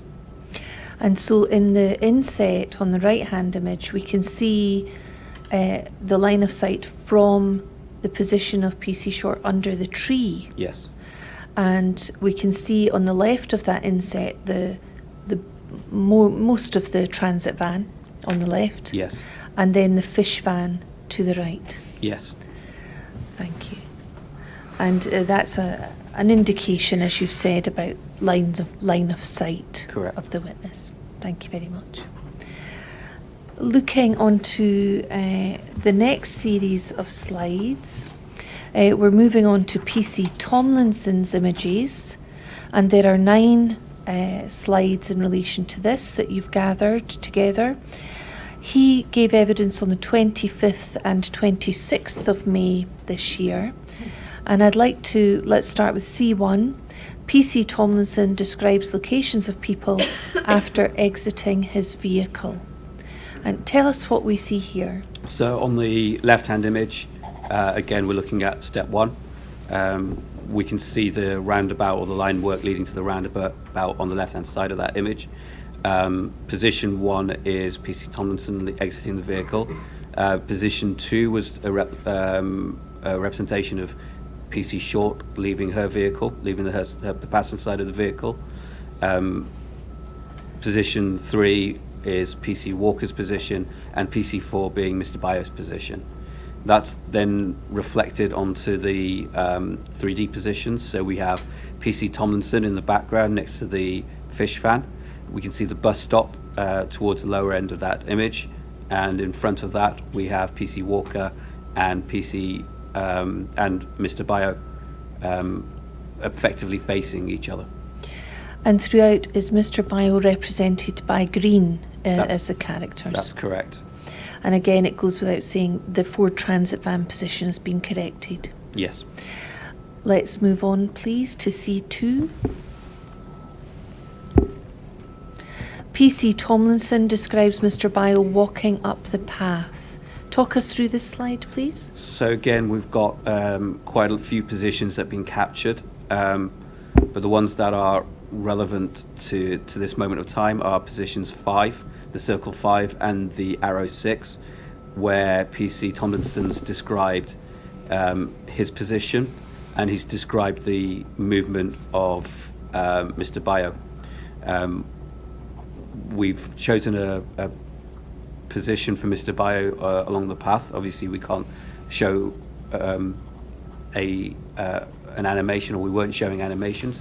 So PC Tomlin's position is reflected on the right-hand side, and Mr. Bayo's position is reflected as he walks up the path. So this was, in giving this evidence, PC Tomlinson was describing a dynamic situation, and on the left-hand side, the number of circles and the purple lines reflect the movement and the various positions of people. Yes. And then on the right-hand side, you've selected essentially one snapshot of one moment in that That's correct. description. And in this case, it's where PC Tomlinson was and where Mr. Bayo was at that one moment. Yes. And you've given again you've identified the date and the area of footage that the chair could consider to consider the whole passage of evidence. Yes, that's correct. Right, thank you. C3, please. PC Tomlinson describes Mr. Bio walking up the path. Talk us through this, please. So the image on the left is the same as you saw previously. Again, there's a huge amount of detail captured on this slide, but critically what we're looking at here is 7, 8, 9 and 10. So towards the left-hand side of this image, and trying to capture, again, that movement of Mr. Bio, and then in reflections of that, PC Tomlinson's, and where he felt PC Short was at that time. On the right-hand side, just to cover the left-hand side a little bit more, PC Tomlinson described PC Short as being somewhere behind him, but he couldn't say where. So he gave her as positions 9 and 10 on the left-hand side. But just obviously knowing that she was somewhere behind him, but wasn't quite aware of where she was. In the right-hand side, we've just reflected that by a single position and just allowed him to comment, but that's just something to bear in mind when looking at this slide. And to assist the chair, have you put a note at the bottom of this slide? PC Tomlinson knows PC Short is behind him, but not sure where. Correct. So when the chair comes to look at these images, again, this note will remind him. Yes. That this is just a snapshot of one option. And in conjunction with reviewing the timings and the evidence given by the witnesses as well. Yeah. And again, to help the chair, you've given those periods in the footage Yes. that he can use. Thank you. Let's move on to C4, please. PC Tomlinson describes Mr. Bio turning to face him after PAVA deployment. Talk us through this slide. So on the slide on the left, PC Tomlinson gave two possible positions for himself. These are positions 1 and 2. And it's basically talking about where he adopted this defensive stance with his spray. And then position 3 would have been Mr. Bio's position as he's walking along the path. On the right-hand side, we can see a similar viewpoint, just closer in, where PC Thompson's been able to review his position. And he talked about an opening where Mr. Bio could come through. So he's assessed that this is probably the most likely position for him, the most likely position for Mr. Bio at that point. And that it's that refined position given by PC Tomlinson that appears on the right-hand image. Yes. Thank you. C5, please. Before we do that, just one point, I think, is on the left-hand image, there's a lot of descriptions about his position before he did his spray. I believe the positions that we identified were when or after he used his spray. So it's just a slight difference to when we captured the first bit of evidence to when we did the second, although they're sort of momentary lapses, but it's to understand that there is that slight nuance between the two. So again, to assist the chair, it would be helpful for him to look at the actual footage of evidence from Yes. PC Tomlinson when he's reflecting on any images that were created. Yes. Thank you. C5, please. PC Tomlinson describes Mr. Bio passing him to his right side. Talk us through these images, please. So on the left-hand side, we're talking about the circle 1 and the line or the arrow 4, talking about Mr. Bio's movement and the distance from which Mr. Bio came to PC Tomlinson. I think he talks in quite detail about that distance, and hopefully that's reflected on the right-hand side in the distance between PC Tomlinson and Mr. Bio. And this was as Mr. Bio was moving past PC Correct, Tomlinson. yeah. Again, we've got an arrow showing that movement is as number 4, but we're trying to just, again, pick snapshots. So we're talking about just the moment that he walks by him. And again, as you've said with other slides, important to consider the evidence of the witness to Correct. understand the nuances of these slides. Yes. C6, please. PC Tomlinson describes PC Short being struck and going to the ground. Talk us through this moment. So on the left-hand slide, we're looking at positions 5 through to 8. So is Five- this the same image as we saw in the previous slide, but a later moment in time that we're focusing on here? That's correct, yes. So 5 is PC Short's position, where PC Tomlinson believes that she was struck, and saying that effectively she fell to the ground to position 6 or 7, and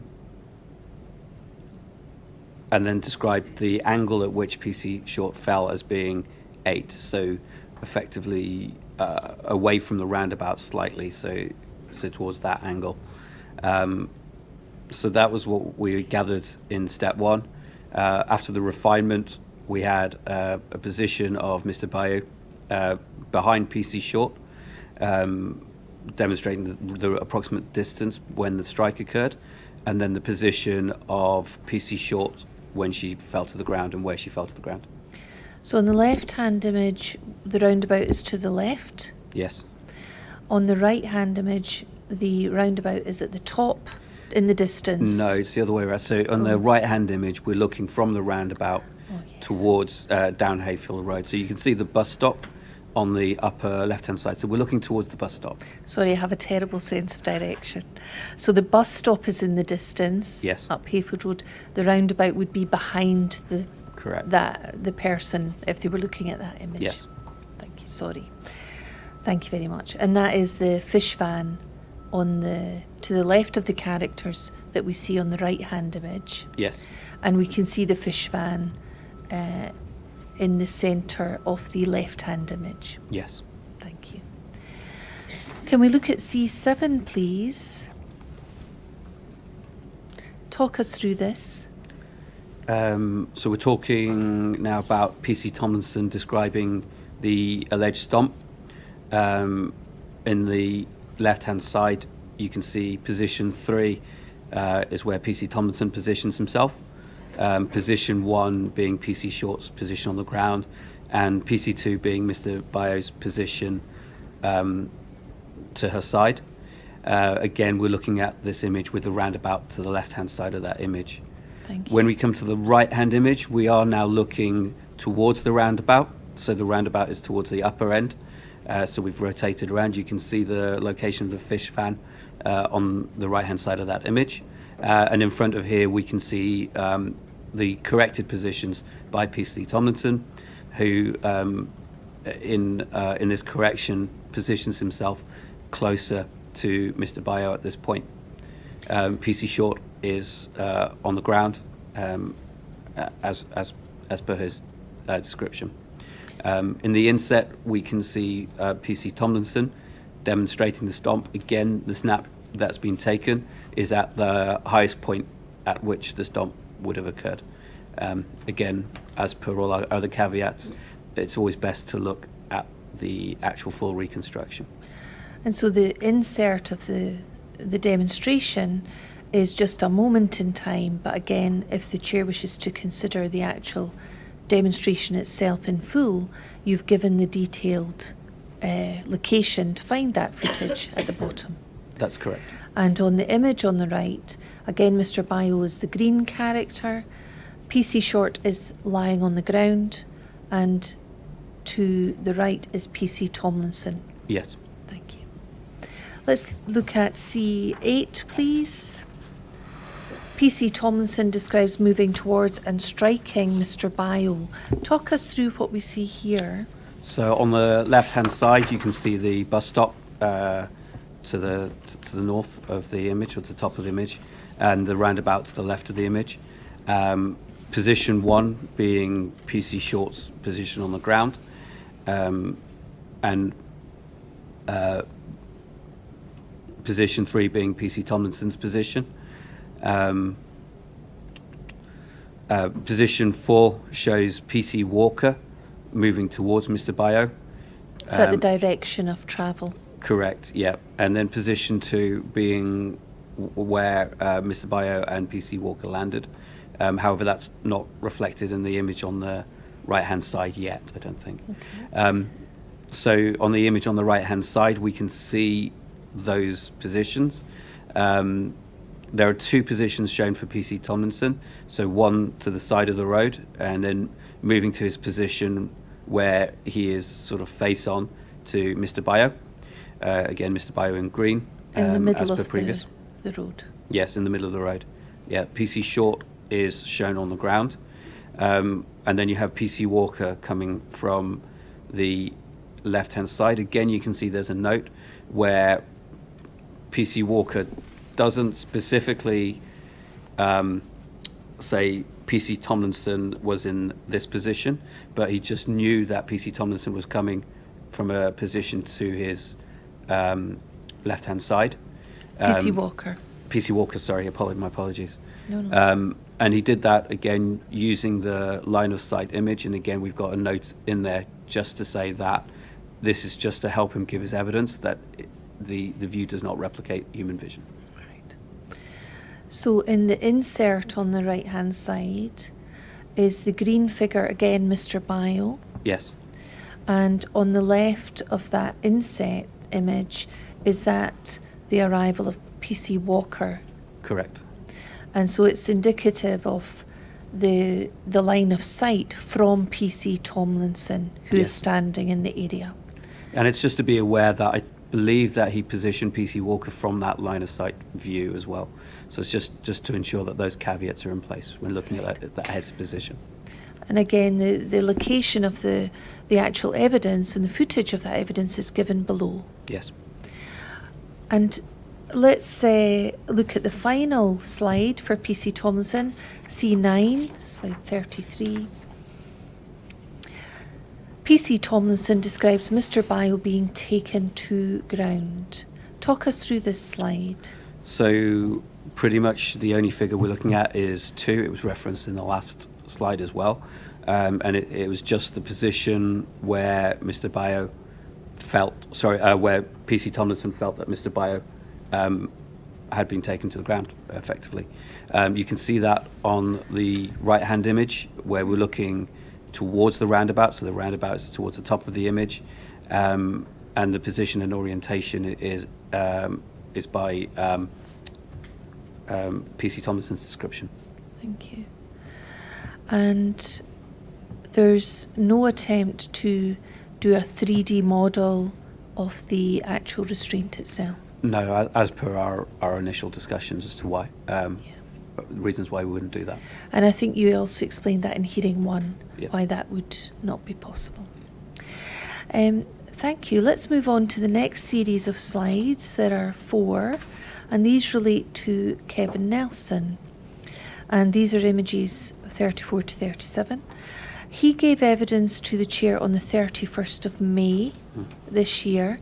Can you talk us through D1? Mr. Nelson describes people's positions as police arrive.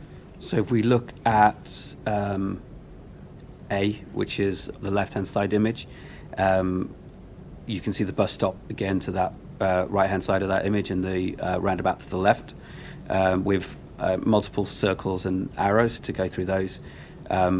Position 1 is Mr. Bayo's position as he was seen by Mr. Nelson. The arrow line 2 shows the direction of Mr. Bayo's movement.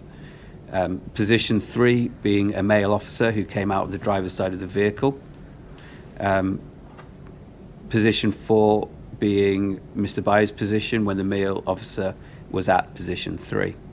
The male officer, the arrow at 5 shows the movement of that male officer as he moves back, and the position 6 shows a movement slightly later where he talks about Mr. Bayo's movement after the male had discharged his spray, or after a police officer discharged his spray. On the right-hand side, we see the first part of this, and literally the position of Mr. Bayo and the movement of the officer as he moves down the path. So the blew up positions that you see on that right-hand side are the same officer, just moving back and retreating along a pathway. And we heard from Mr. Nelson he would not be able to identify the individual officers Yes. other than identifying them as police officers. So the labels that you've given to these blue characters on the image on the right do not give names of officers. No. Right. And again, Mr. Bio's green. You've said at the top there, officer height set to 1.73 metres, average male. Explain why that is put in there. For this particular slide, because we don't know which officer he was referring to, and although I believe PC Patton and PC Walker are similar heights, PC Tomlinson is not. So what we've done for those positions is take an average male height of 1.73, just to place into our scene, as opposed to assume it's one or the other. So no, you've not attempted to put your own subjective view into these locations or into these characters at all? No, I think the only officer who we have given a height to, I think, is PC Short in the next slide.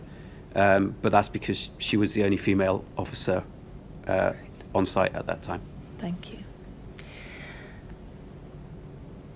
Can we move on to D2, please?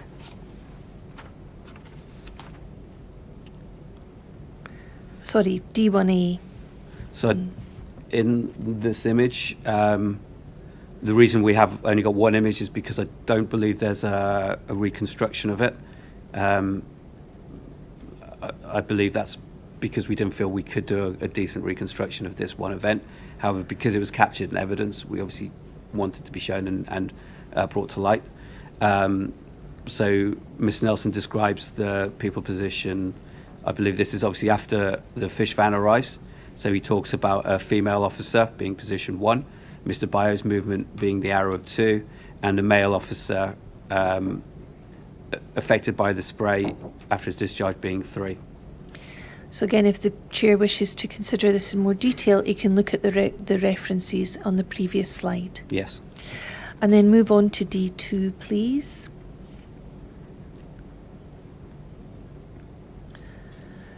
Mr. Nelson describes the location of the female officer as she stumbled and fell. So Talk us through. on the left-hand side, again, it's the same image where you can see the bus stop to the right-hand side and the roundabout to the left. We can see positions 1 and 2, where position 1 is the position of the female officer as she stumbles to the ground, and Mr. Bio position is shown as position 2. To the right-hand side, you can see that we've placed a character. Can't quite see the text; it's a bit far away, but that says WPC. And then you've got Mr. Bio standing, or them facing each other effectively. So the WPC was the female officer. Correct. Again, Mr. Nelson wasn't able to provide names or No. identifications. But in this instance, because there's only one female officer at the scene at this event, we've given the height of that person as PC Short's height, Thank which I you. believe is 1.56, or 5 foot, 1.5 in old language. On the insert, you can see PC Nelson's description of Mr. Bio's movement. Mr. Nelson. Mr. Nelson's, sorry, apologies. Not at all. Mr. Nelson's demonstration of Mr. Bio's movement in the scene. Thank you. And again, a dynamic motion demonstrated, but the chair can look at the actual footage. Correct. And on the right-hand image, do we also see that there is a Mr. Nelson label that is attached to one of the windows on the ground floor? Yes, so he was talking about the window that he was looking out from, which was his front living room window, I believe, and we took an approximate viewpoint from that view, and that would be the character that we used to take that viewpoint from. So to assist the chair, you've added Mr. Nelson at the on the window location that he indicated in evidence he was at. Yes. Thank you. And then can we look at the D2A, please, slide, which is the next slide, 37. And this is an image that was prepared representation of line of sight from window of Mr. Nelson. Tell So us. again, this is the line of sight from that orange character, just as a viewpoint back into the scene of the 3D view that he described. So this is from the window that we noticed in the previous slide. Yes. On the ground floor of one of the houses.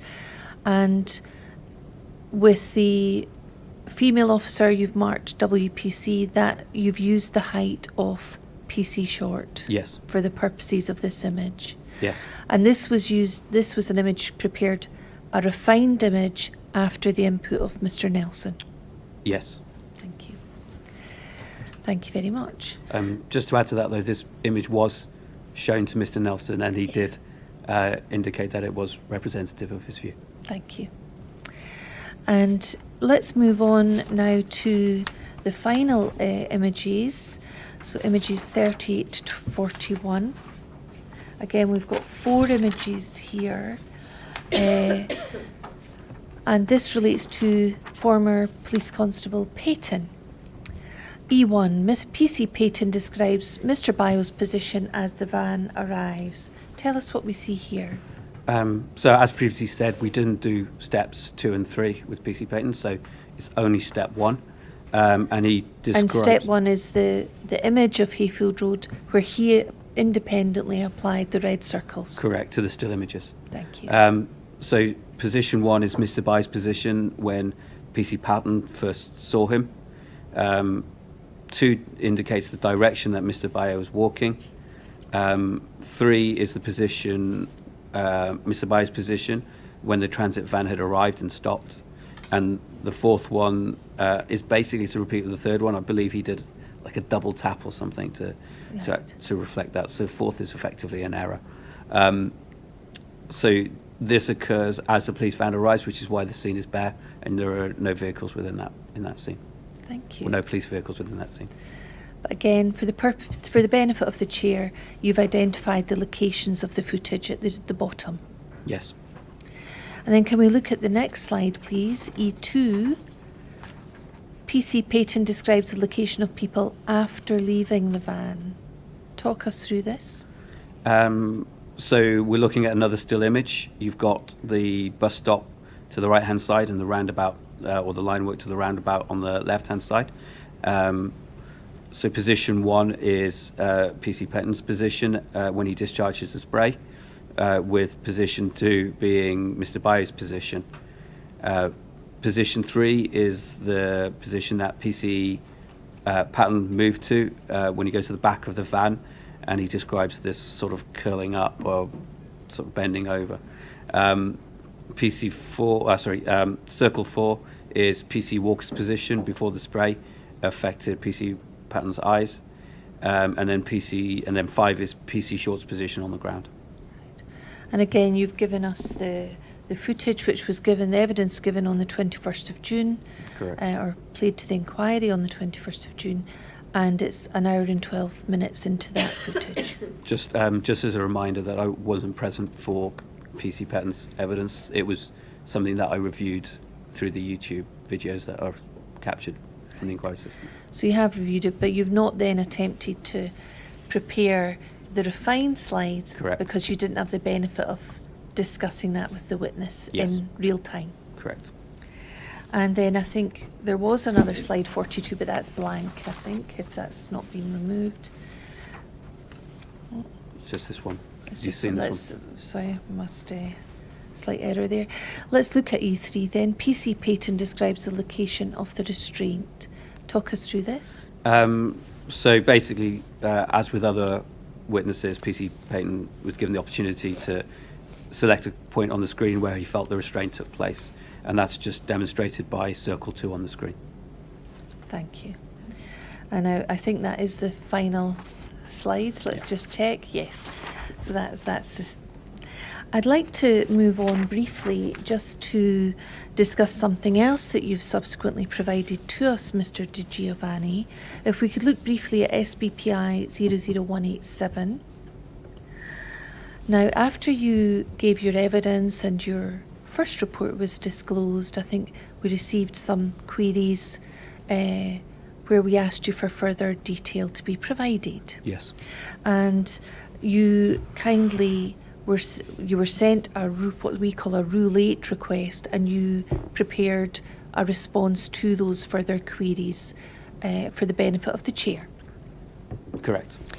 And if we look at the document on the screen at the moment, you should see what's called a Rule 8 statement from yourself, which is the response that was prepared to the questions asked. Yes.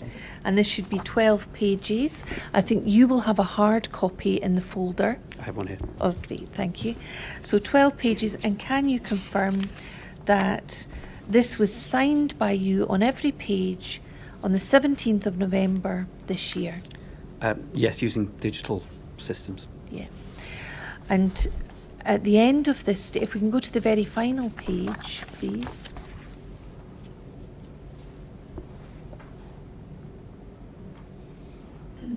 We'll see a paragraph that says, I believe the facts stated in this witness statement are true. I understand that this statement may form part of the evidence before the inquiry and be published on the inquiry's website. Yes. And that was your understanding. Correct. And just so you're clear that, in fact, this will be published on the website after the conclusion of your evidence. Okay. Thank you. I don't want to go through every line. Obviously, this is available for the Chair's consideration, but there are one or two things that I would quite like to be clear about. Can we look first of all at question 2 on page 1? And you were asked to clarify what original material did advanced laser imaging rely on in its work? And could you please explain to us what original material you did rely on? So when we were first instructed, we were basically given access to a huge amount of material, several hundred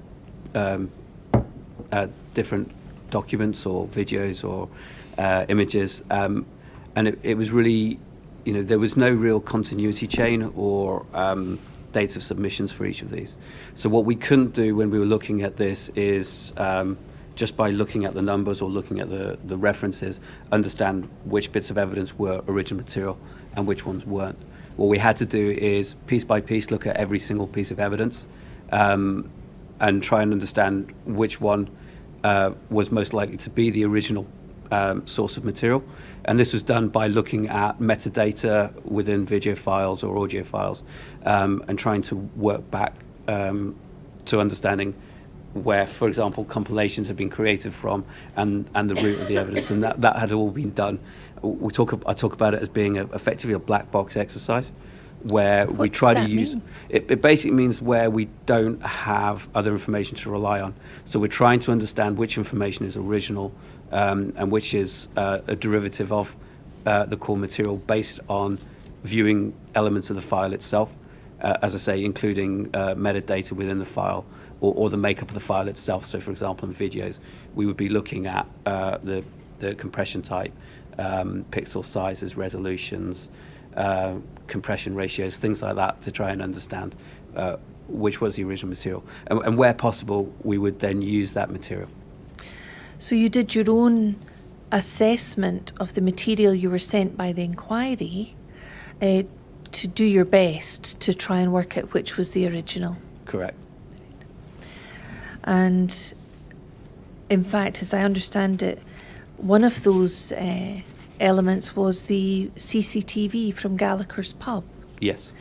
And you have now been sent the original CCTV and you've had the chance to review it. Yes. And can you tell us, we could maybe look at question 14, which may assist. We were asked if the original, if PERC 01287, we don't need to look at that, was the original footage from the pub, and if not, did this have an impact on your work? Could you explain to the Chair the position regarding the original footage? Yes, so I've now had a chance to review what I believe is the original material. and I've done a side-by-side comparison, and I believe that PRC 01287 that we received was effectively a copy of the original. It was in the same compression format, it was the same resolution, same frame rate, and when you do a comparison of two of the frames, they were identical. So it led me to believe that PIR 018287 was indeed a copy of an original, and as close to an original as we had. But it basically is. It's a digital copy of the original file.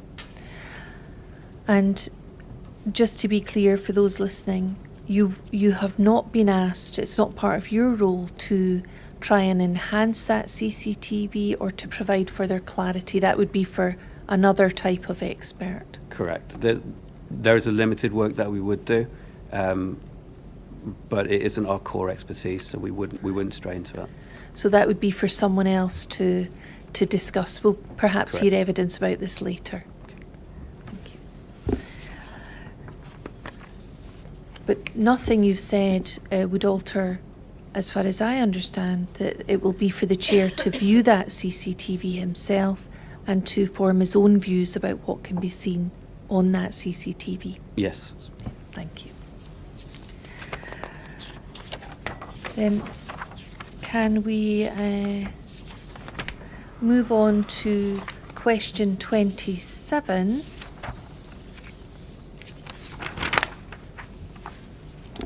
And you'll see that the actual heading is ARLS, that's at the bottom of page 5. And then the question is given at the top of page 6 of your Rule 8 response. Sorry, yes, question 27. In what way were the documents listed from PERC 03527 to COPFS 00170 inclusive on page 71 of your first report used in creation of the digital reconstruction?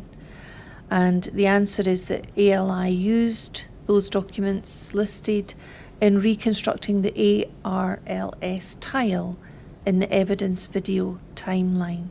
Now, just to remind ourselves, that's the tile that we can see on the evidence video timeline at the top right-hand corner of the screen. That's correct, yes. And that's in relation to the location of vehicles in a GPS tracker? Yes, so on the radios, the handheld radios that police officers had, and in the vehicles, they have airwave radio, but part of that is the ability to capture and transmit GPS information, which gets stored onto the ARLS system. What we had here in terms of PRC 03527 through to PRC 03543 is a series of tables or CSV files, and it contained technical data about the location and the timing of those GPS signals. So those core CSV files were what we used to be able to position vehicles at specific times within that ARLS tile in the evidence video timeline. Now, I think from memory you gave quite a detailed passage of your evidence about this work that you Yes. did in hearing 1. Yes. And that's still available to the chair to consider. I didn't ask really many witnesses about this data, but I understand from your first evidence that not all the GPS signals were working on the 3rd of May, is that right? Correct. Several vehicles, the GPS unit, they didn't store any information for it. In combination with that, some of the personal radios, there was no data at the start of the event. And so I think in my original testimony, I stated that it is a complete picture that the ARLS can give you, but it does give you what's available, which is the purpose of the evidence video timeline. Thank you. And that evidence that you gave at hearing 1 is still available in its entirety. You did explain the position that some of that data wasn't available to Yeah. you. Thank you. Well, I'd like to move on to page 7 and question 29.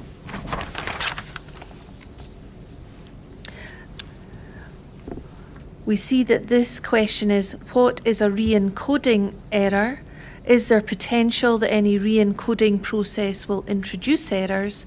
What impact, if any, might such errors have on the evidence video timeline and the Chair's reliance on same? And then if we move on to the next page, at page 8, the final paragraph of that, it says, as the re-encoding errors are not perceivable under normal viewing and all timings have been checked, ALI does not believe that this impacts on the evidence video timeline.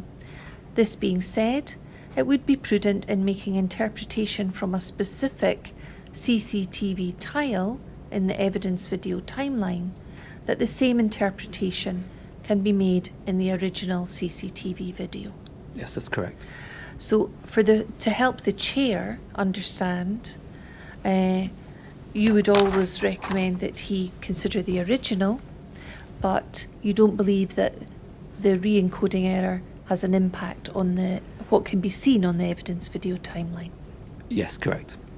Do you have anything else to add about that?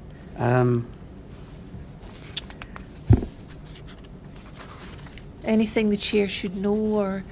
I think it's just to bear in mind that in the evidence video timeline, we used the redacted versions of the videos that were available.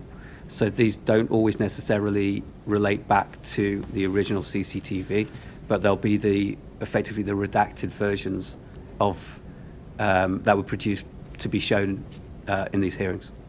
So that's another factor that the Chair might have to consider. I believe so. So even though the processes that we didn't bring in any perceivable changes to the evidence, it doesn't mean that potentially there haven't been some that have been added previous to us using them. For example, Mr. Di Giovanni, you may recollect that when we listened to and watched the evidence video timeline, sometimes airwaves transmissions had areas blanked out or obliterated because it contained personal data of people calling the 999, calling the police. So the Chair would have to be aware that that may not be exactly as the original, but there may be redactions applied for other purposes. Thank you. And then I'd like to turn to it's question 32 on page 9. And this says, can ALI provide further details in relation to the steps taken to validate the photogrammetry used in creation of the digital reconstruction tile within the evidence video timeline? And you've given some quite detailed information here. And you've said, in the case of digital single image oblique photogrammetry, the following are considered to have the greatest effect on error. I'm not sure I say this correctly, photogrammetric error propagation. Is that a reasonable indication? Yeah, that's spot on. And lens distortion. And you've given quite detailed information about this. I'm particularly interested in page 11 of this answer. And this relates to figure A2, variation of measurement of objects within the scene. And you've given a table which talks about an object. If we can go down slightly. Page 11, sorry. We see the images and then we see the table. If we can go back to the images perhaps for a moment. And I wonder if you can help the Chair understand about the variation of measurements of objects within a scene. Yeah. So after we've conducted this photogrammetric process, and I've described in both sessions now how we do that, and effectively we're looking at contact points with the ground. So the best way for us to determine the accuracy of a photogrammetric solution is to try and take measurements of fixed objects or known objects within the scene, and then compare those back to the laser scan data, which is the ground truth or the actual position. So what we've done in the near range, or around at the roundabout, is we've taken, for example, the center circle of the roundabout as being a fixed object that we can measure to, and one of the lines running away from line markings towards the side of that roundabout. And what we've done is we've used the photogrammetric system to try and take a measurement, and then we've compared that to the actual position within the 3D laser scan data. The difference between the two tells us the accuracy of the solution. Now, as I've mentioned before, after we've removed, or mostly removed, the lens distortion, we're left with the propagation error, which basically talks about the error of the solution as we go with distance. So the further away we move from the camera and the further we take measurements, the larger and the greater the error that we would get. So we've looked at the, I'll call it the near position, even though it's quite far away from the camera already, which is the line markings. But we wanted to understand the errors further than that, but going back into the field of view even further. Because of the quality of the footage, we can't pick up line work. We haven't got specific objects that we can identify that are fixed within the scene. So in this case, what we've had to use is dynamic objects. And for that, we've used parked vehicles that the police parked in the scene as they were dealing with the incident. The reason we are able to identify those positions is because we have much better footage from Ashley Wise's camera of those locations. So we can be much more confident about their location from that footage. And we can use that as our assessment or understanding of error in the far plane. And that's effectively what you can see in C and D, or the lower end of that image on your screen. What it effectively means is as I said previously, the further we move into this scene, the greater the error on positioning people would occur, to the point that at the furthest distance, and we're talking roughly 100 meters away from the camera, we'd be talking about an error of between 3 and 4 meters on any individual measurement.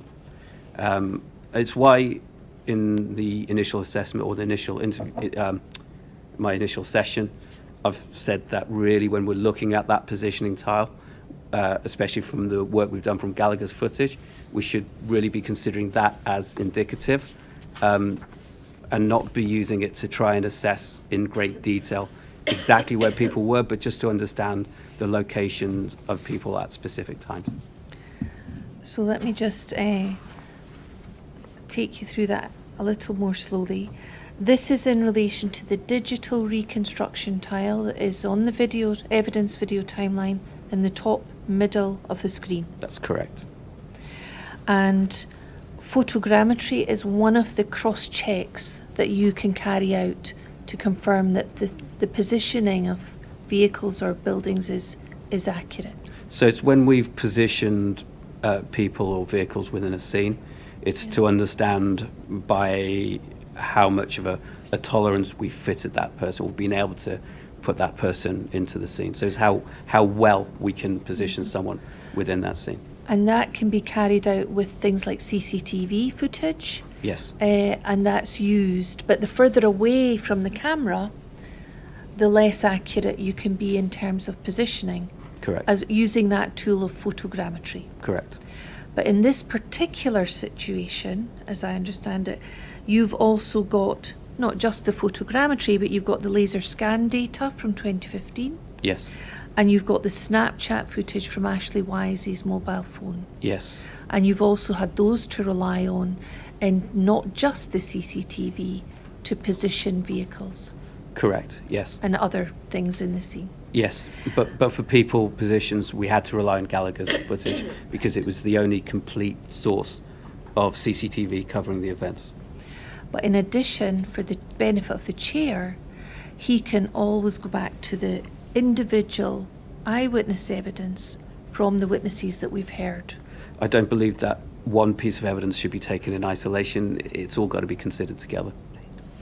And so although there is this margin of error, which I think quite rightly you spoke about in hearing one, that the chair should consider all the evidence available to him from all the sources and not just this one element. That's correct.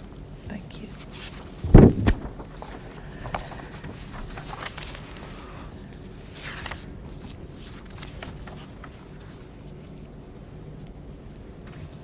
Could you just give me one moment, please? Sure. Thank you very much. I have no further questions. Are there any Rule 9 applications at this stage? No. Well, Mr. Di Giovanni, thank you very much for coming back to give evidence again, and also for all the work that you and your team have done for the inquiry. I think that by using the range of products that you have developed, we will all gain a clearer understanding of the evidence. So I'm very grateful to you for your input. That completes the evidence mean time, and the inquiry will now adjourn.